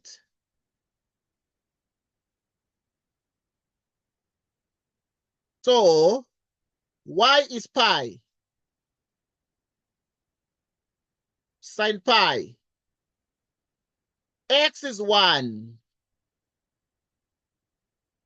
cubed plus c, which is pi squared. Sine pi is 0, which means that c is pi squared minus 2.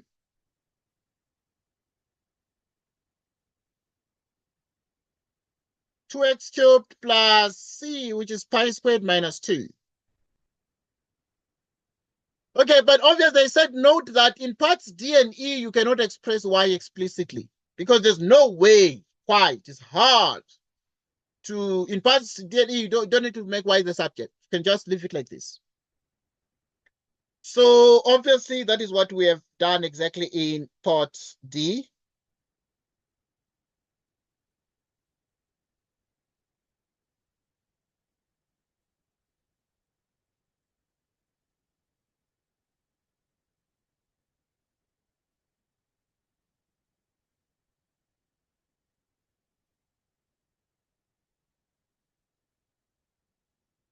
That's what we have got.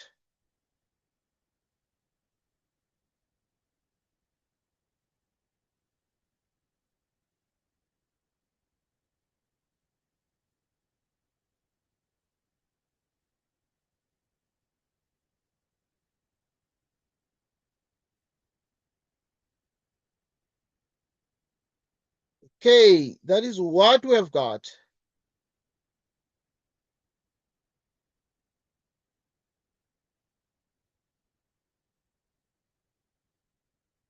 That is what we have got.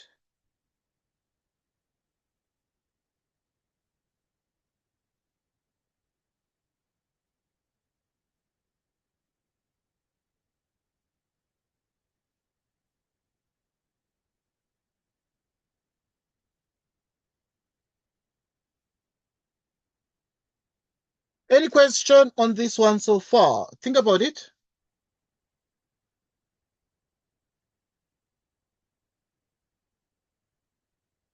Think about it, then we're going to move to E.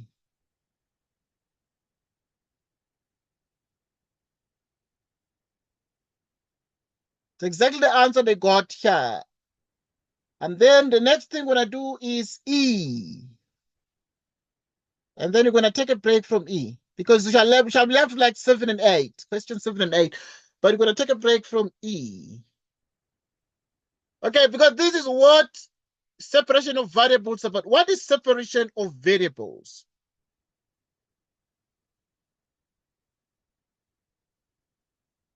What is separation of variables?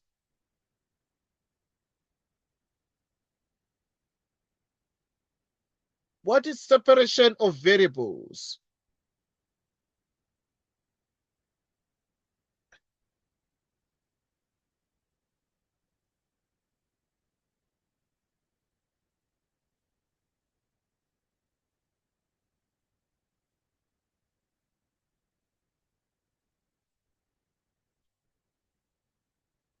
What is separation of variables?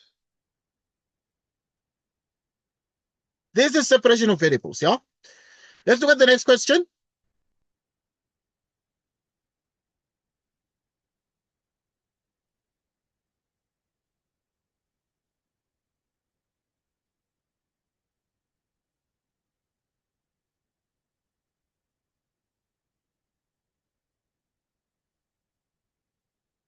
dy dx.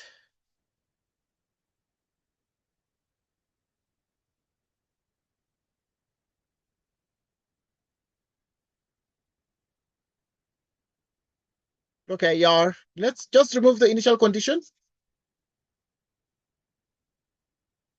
So we do the same here, and we just, if you want, you can just cross multiply first so that you can avoid mistakes. So this one will go there, and the dx will go with this one. Then you perform division. X is one side, y is the other side. So you have y, and it is divided by e to the y. You have y, it is divided by e to the y. Then you have what? dy, which is 1 over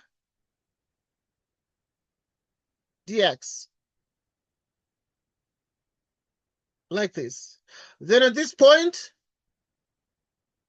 you can integrate these.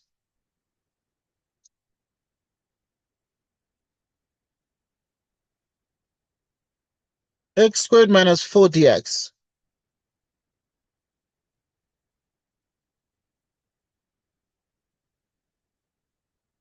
Okay, now here you let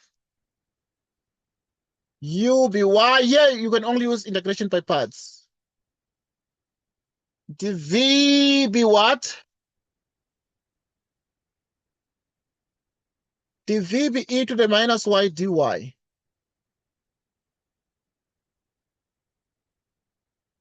du is dy, v is minus e to the minus y.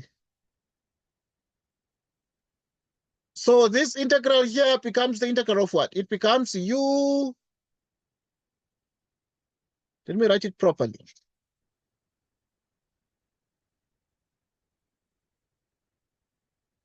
Is uv minus the integral of v du.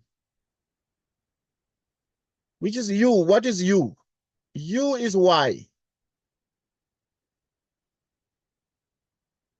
uv minus the integral of v.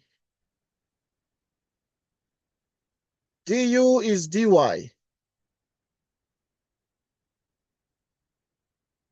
What is the integral of this?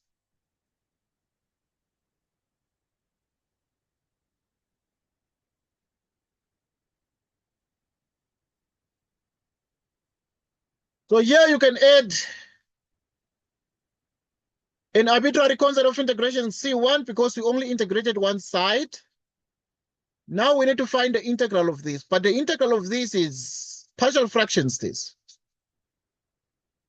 x minus 2, x plus 2, dx. Minus y, e to the minus y, you put e plus e to the minus y, and then plus c1.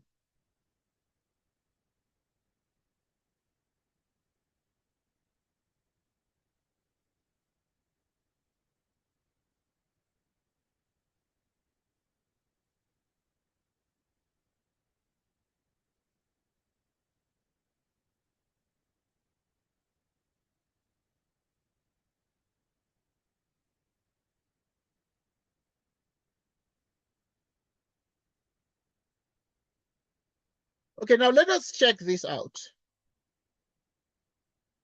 This one is like partial fractions. Let's do partial fractions. Maybe we can do it here. It's very small. Okay. So if you have 1 over x minus 2, x plus 2 is a over x minus 2 plus b over x plus 2. A x plus 2, b x minus 2.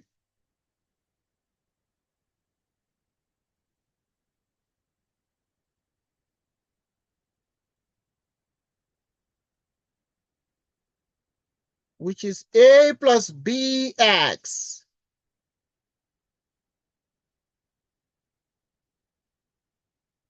Two a minus 2b. Which means that a plus b is 0.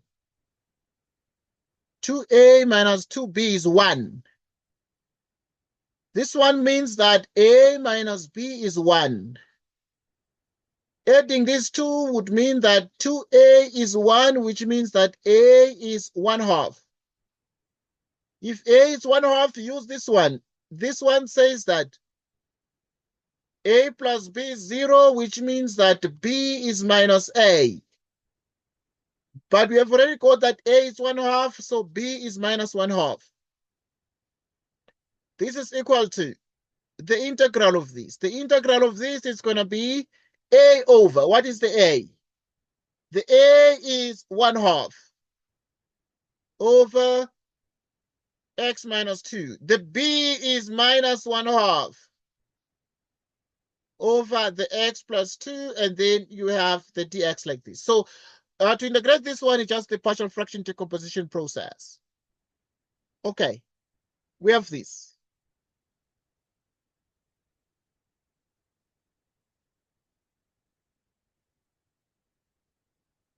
Minus y e to the minus y.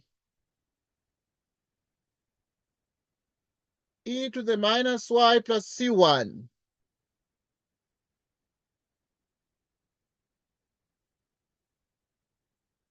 One half over.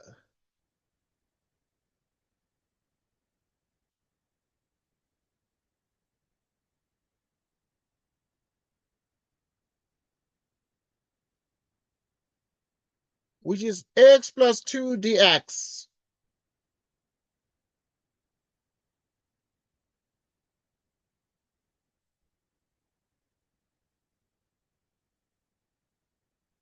The ln of x minus 2 minus the ln minus 1/2 the ln of x plus 2, c2.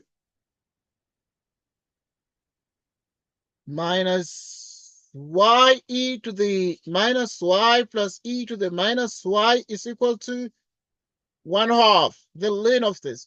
So at this point, this is minus. You can take the 1/2 out, and then you have x minus 2 divided by x plus 2. Yeah? Plus c.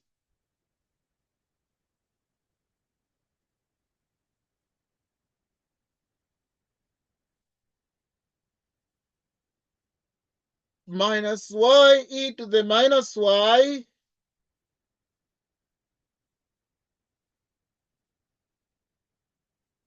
which is equal to 1/2 the ln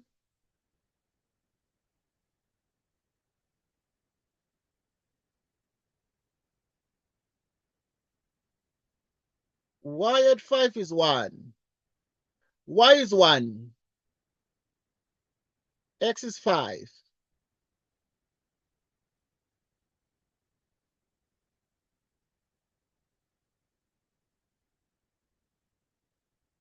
Five minus 2. 5 plus 2. Okay, this is 0. Because e to the minus 1 minus this same thing is 0, right? 1/2 the ln. 5 minus 2 is 3 out of 7 plus c.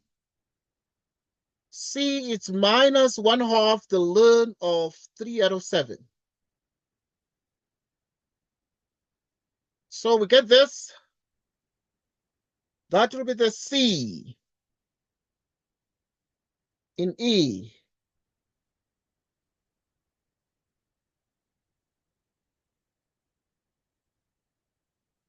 Right.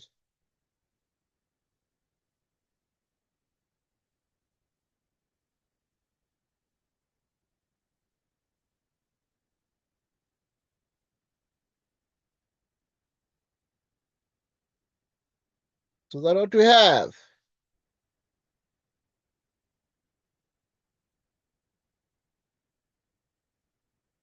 So now let's check this out.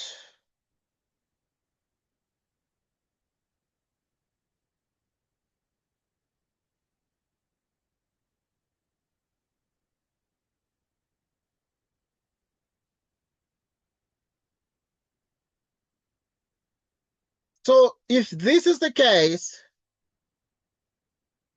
minus y e to the minus y e to the minus y, 1/2 of the ln,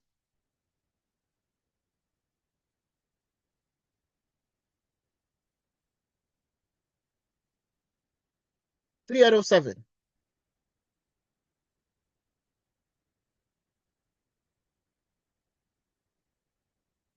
Which is what we get.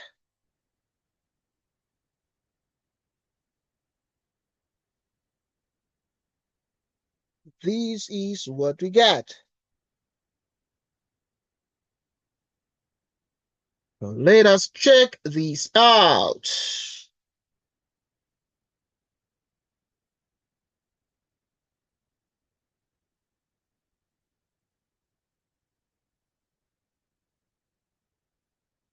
Check this out.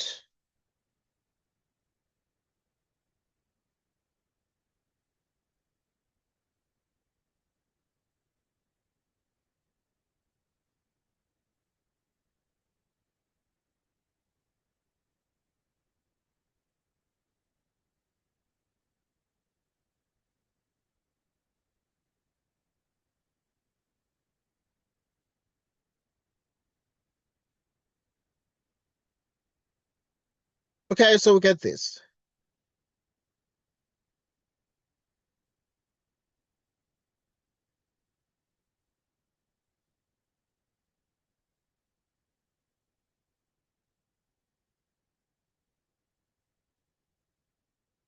Okay.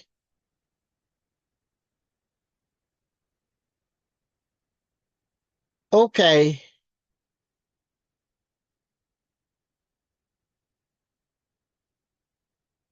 Let's see. Okay, I'm just cross-checking everything here, please. Because I think there might be an extra half.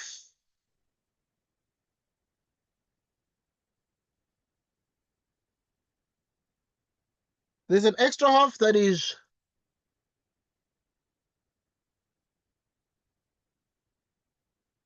I think necessary, but I need to just confirm that to not have that extra half that is.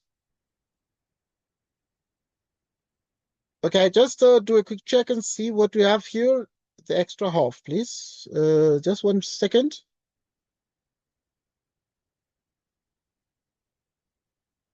Just cross-checking.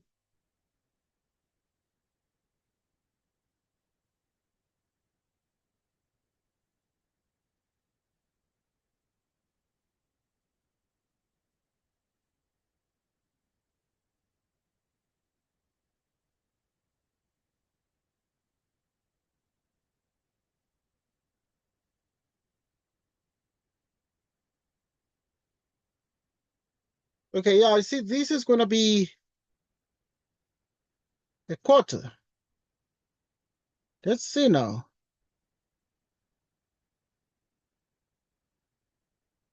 It's going to be a quarter. This over a minus 2a plus 2, and then you write this one, it's going to be like this. You have a plus bx, and then you have 2a minus 2b. A plus b is 0, and then 2a minus 2b is 1. Okay, there is a small error here. The moment we divide it by 2 here, we should have, the moment we divide it by 2, this should have been 1/2. In this equation, divided by 2, this should have been 1/2. A plus b is like that, and then you add them up.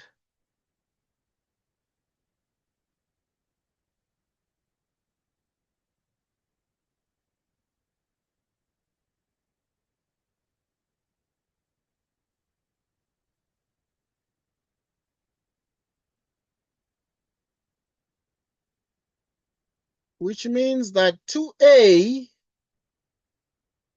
is 1/2. You add this one and this one. A becomes 1/4. From this equation, b is minus a, which means that b is minus 1/4.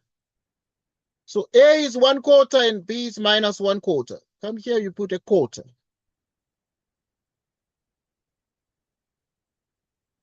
You put a quarter, a quarter.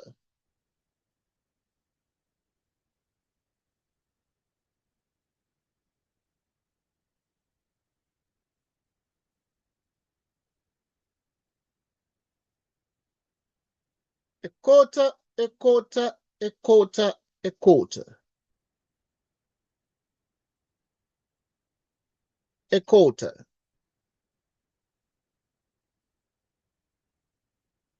Okay, so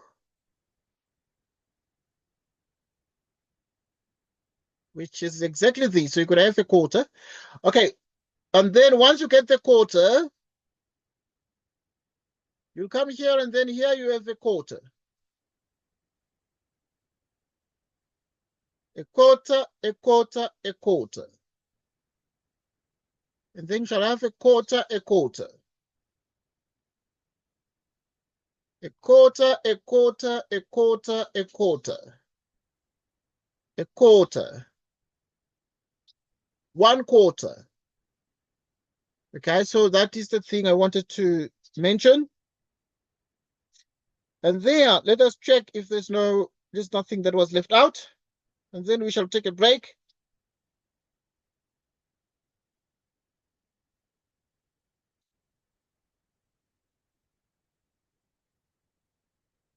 Then we shall take a break.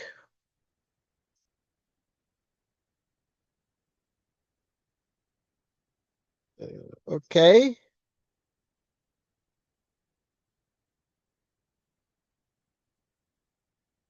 It appears that there might be an extra term.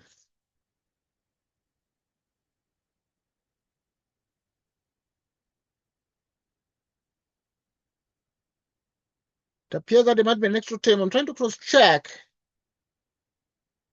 There might be an extra term. Trying to just go through these and make sure there's no mistake here.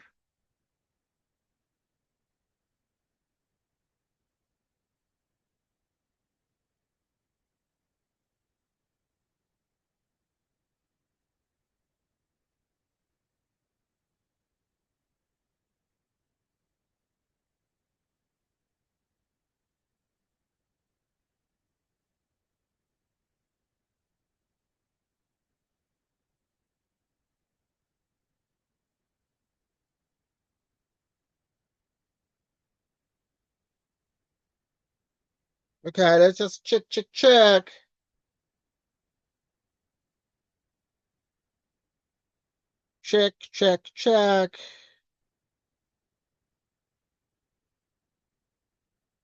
There might be an extra E. I need to verify if there's no extra E term.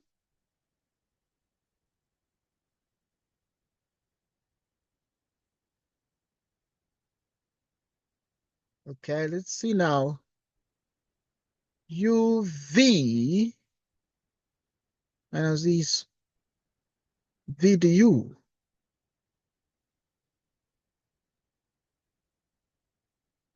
Okay, let me see. A is 1/2. And this is minus. They're going to have this. I'm trying to check. I think that there might be a small typo.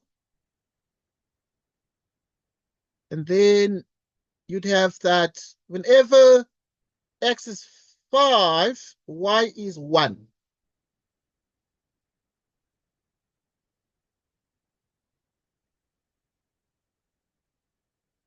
X is 5.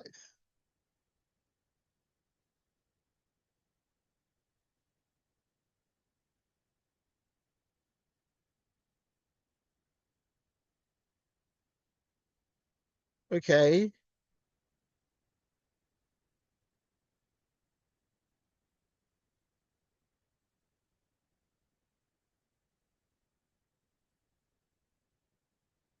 Okay.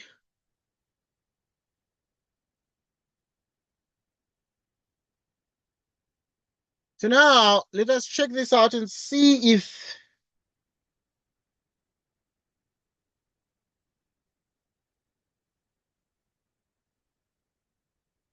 anything can be done here.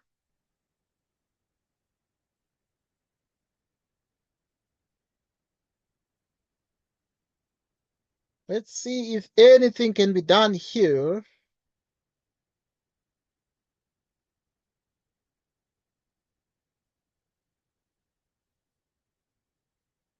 Well, this becomes the answer, but I suspect that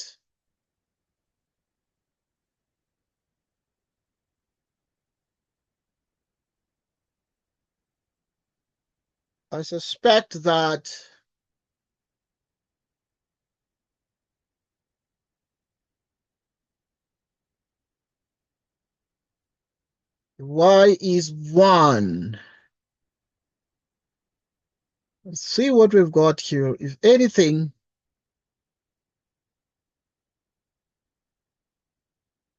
uv minus the integral of v du.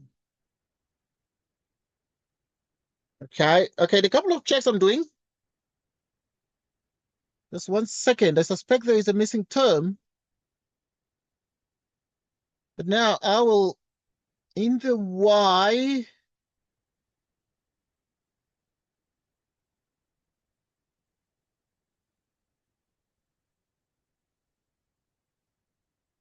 and then you put another y.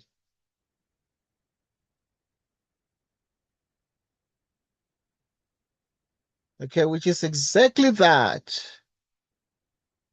I'm trying to wonder where the problem is here.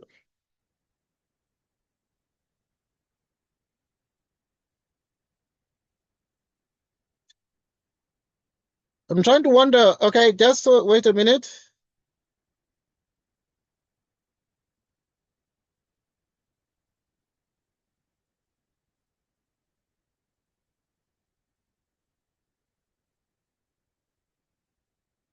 So wait a minute.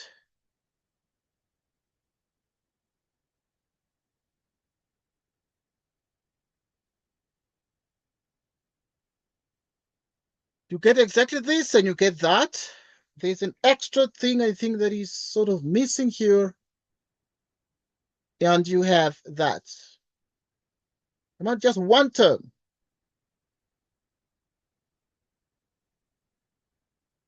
So you have this.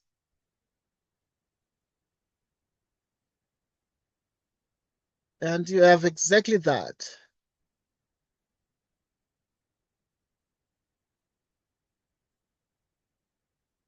So when you get to this point and subtract, you substitute y equals 1.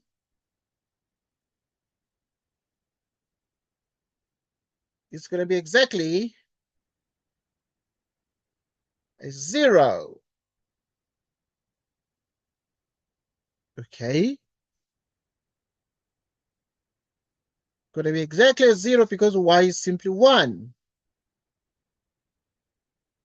Okay, just 1 second. There's something I'm checking. And there's a term that might be missing here.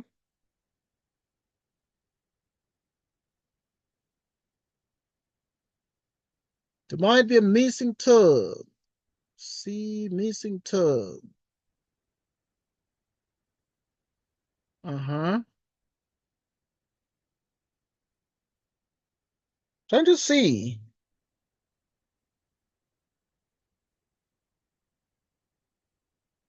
Okay. Okay.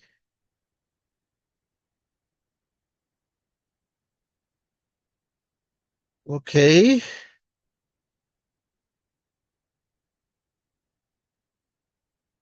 Okay.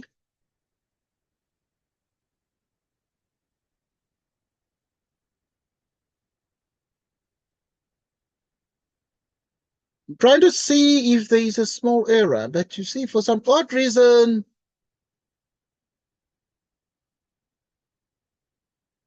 it's not very evident. Because you get C equals this and then you plug it in there. And if you check,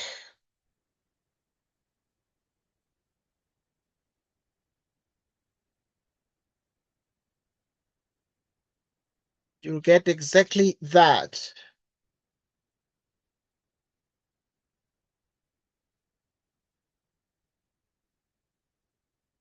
You'll get exactly that.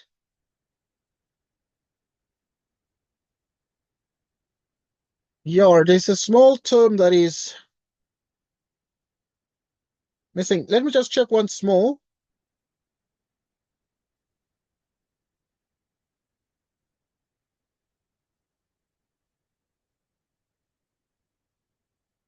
So you need the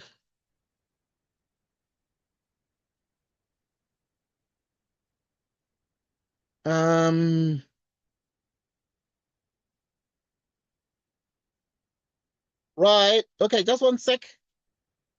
Need to check, and be sure that there's an extra term that is missing.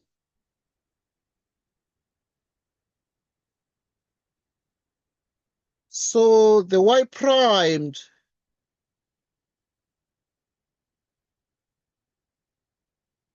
is exactly e to the power y divided by y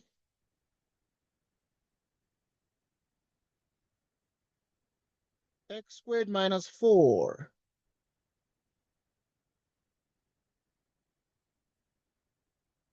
Y at 5.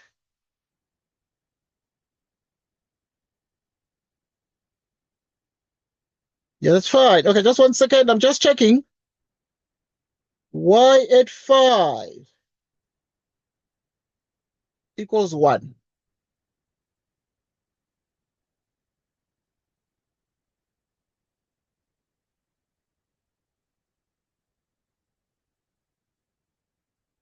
Y at 5 equals 1. I modify this.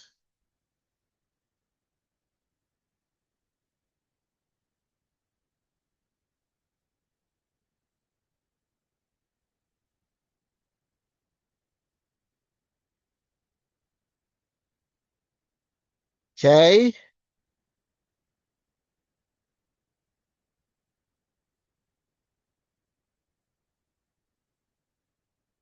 Okay. It looks fine, but I think there's a term that is missing. I'm trying to cross check.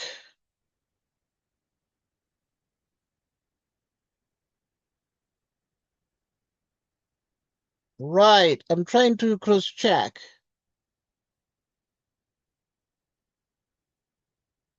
Right.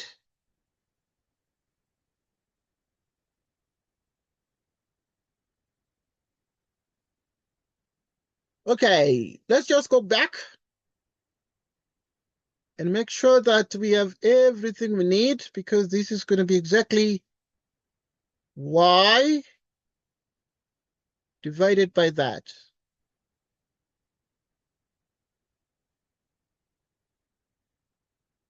And then the integral of these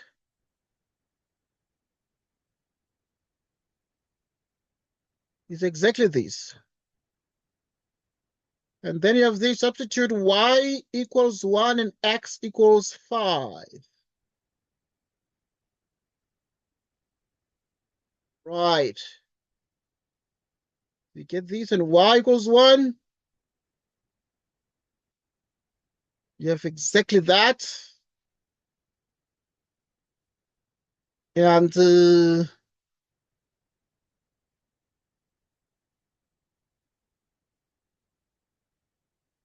it becomes exactly that. If y equals 1, you have this. The integral is this and that. So you get this, but if y is 1, then substitute 1 here, 1 there, 1 there. And x is 5. You put 5 minus 3, 2, 5 plus 2, 7. Yeah, everything is okay. And you get this. And then there's an argument that it's going to be an extra term, but that extra term is not evident because you get that exactly. Okay, let us do a quick check here. When x is 5, y is 1. The left and the right must be equal to each other. So if y is 1, the left-hand side, see, the left-hand side is going to be in terms of ease. And if x is 5, then this is going to be, x is 5 is going to be 5 minus 2, which is a 3 divided by 7, and it's going to be 0. But if y is 1, it's going to be 0. So this answer is correct. So this answer is very, very correct. But I need to check once more. I need to check once more using a calculator.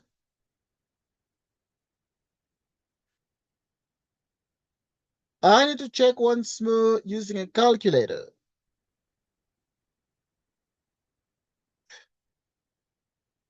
Okay.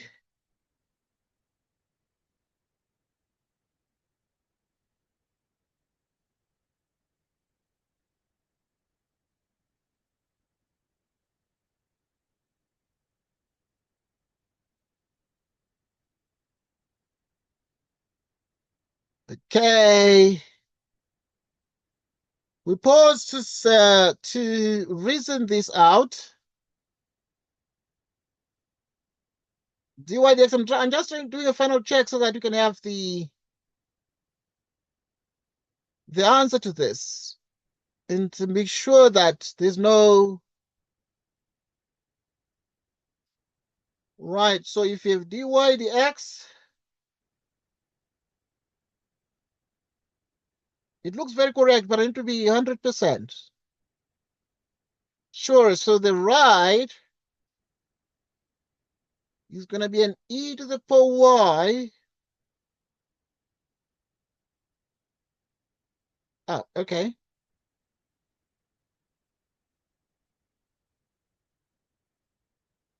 E to the power y. Y. Okay, yeah, we're finishing. Maybe you saw something, right? X squared minus, because there's an extra e term that appears in the answer, in the material. So I need to, y at 5 equals 1.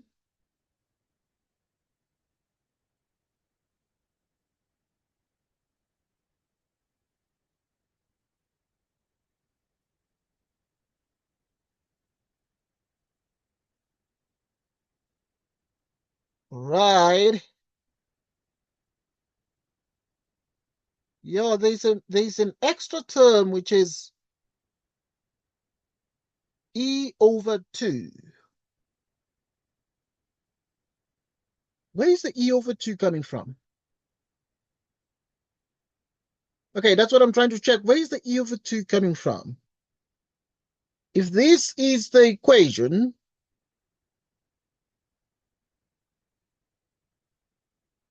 this e over 2, whenever y is 1, you put here, this becomes 0. Um, trying to see,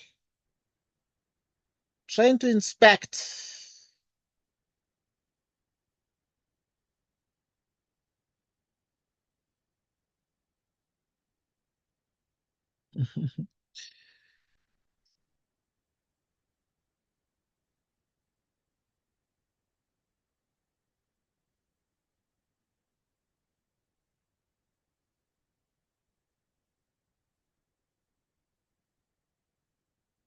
Okay.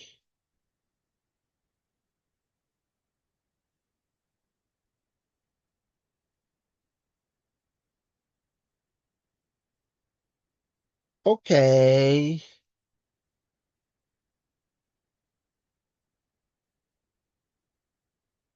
Okay. Okay. Okay. Okay, I need to check this again, please. Of course,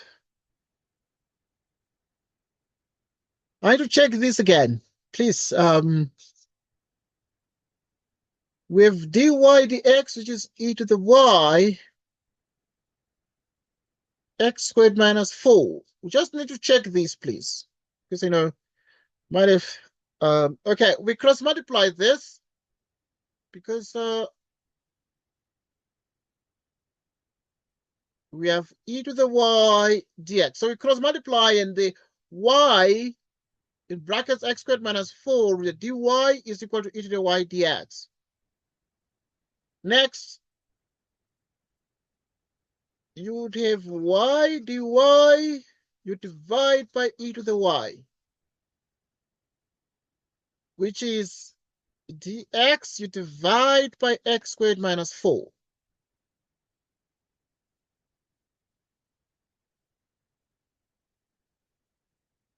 Which is y e to the minus y dy. We have the integral of dx over x squared minus 4.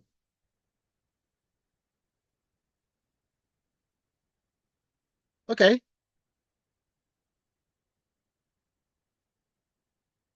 At this point, you need to do a couple of computations.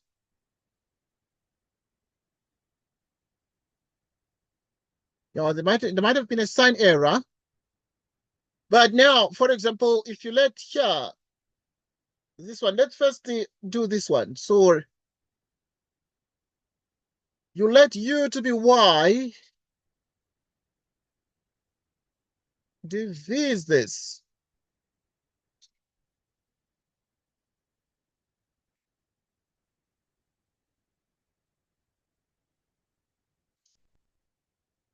dy is the u.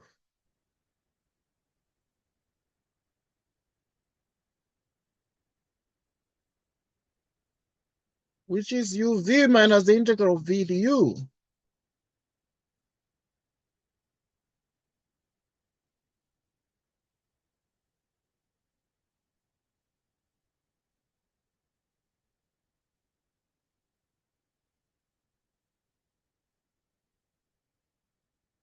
Which is the integral of y e to the minus y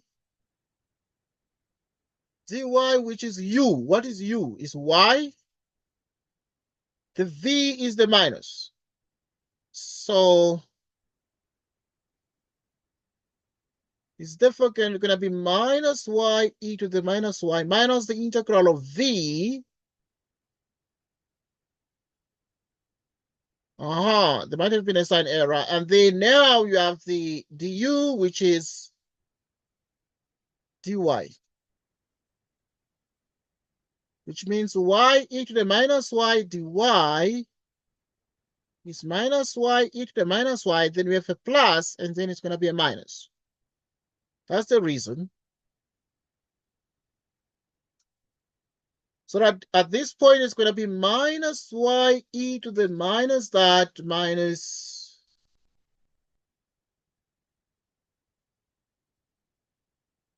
So yeah, check this. So now it's just going to be that minus.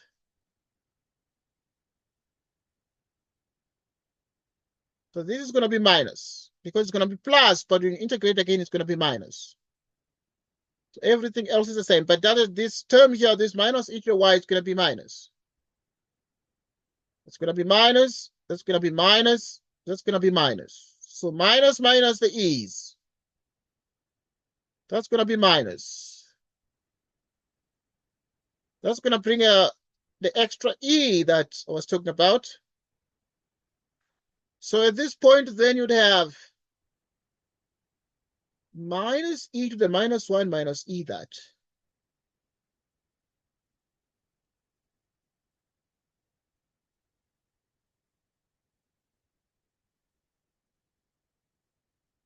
Okay, so which is minus 2e to the minus 1.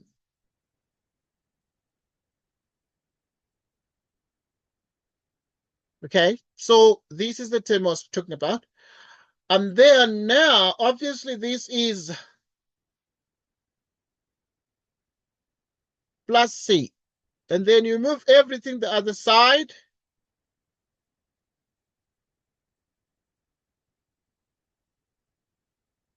This is that minus 1/4. Minus 1/4 equals c.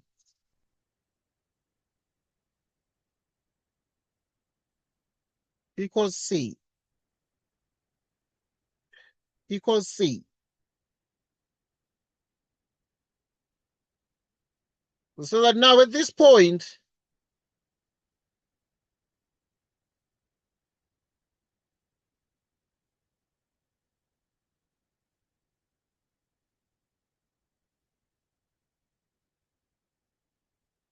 okay, so the c now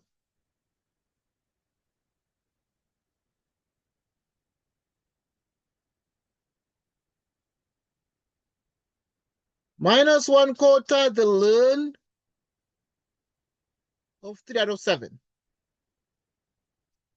Okay, this would be answer. This is the term I was talking about. So it was just negative there.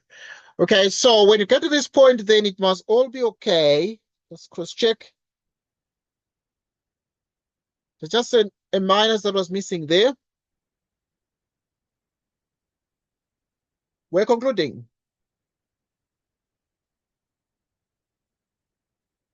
So in the same way, we have already said that it's going to be minus, minus, so this is going to be minus. Meaning that you can divide through by negative and take out a common factor. So first you can take out a common factor. The common factor is minus e to the minus y. And then we have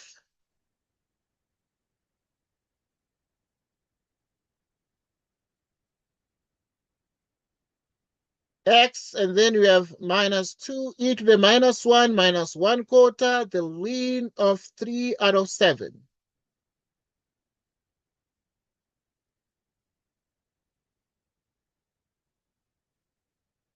Which is e to the minus that y plus 1,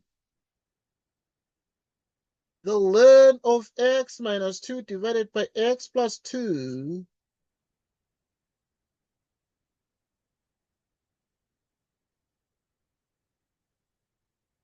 plus 1/4 the ln of 3 over 7. Okay, this one becomes the answer. This is the answer I was looking for. So there was just this extra term here that needed quotient. the 2 over e. And we have just got that term. Just to recap, okay, we started with this one and we cross-multiplied and got this. We grouped the y terms, the y, the e to the minus y dy, and we have the 1 over the x squared minus 4 dx.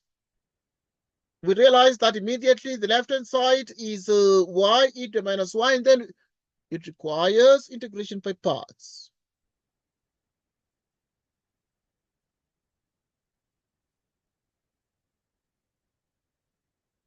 And if you integrate, you get this. It is exactly equal to this here. Minus, minus, and this is plus, minus.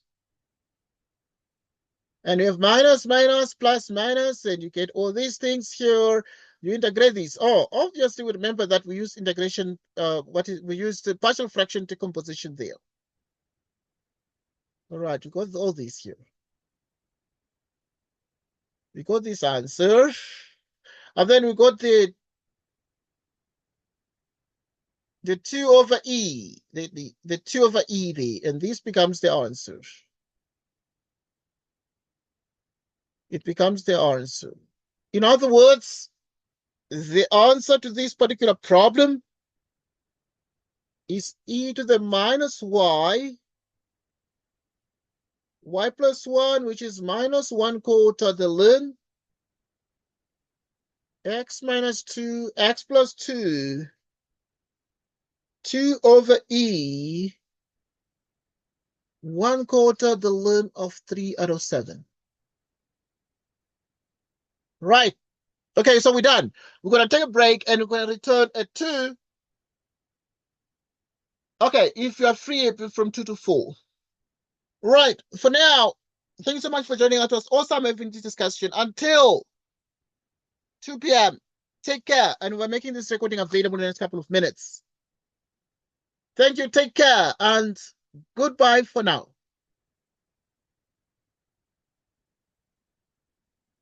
Goodbye.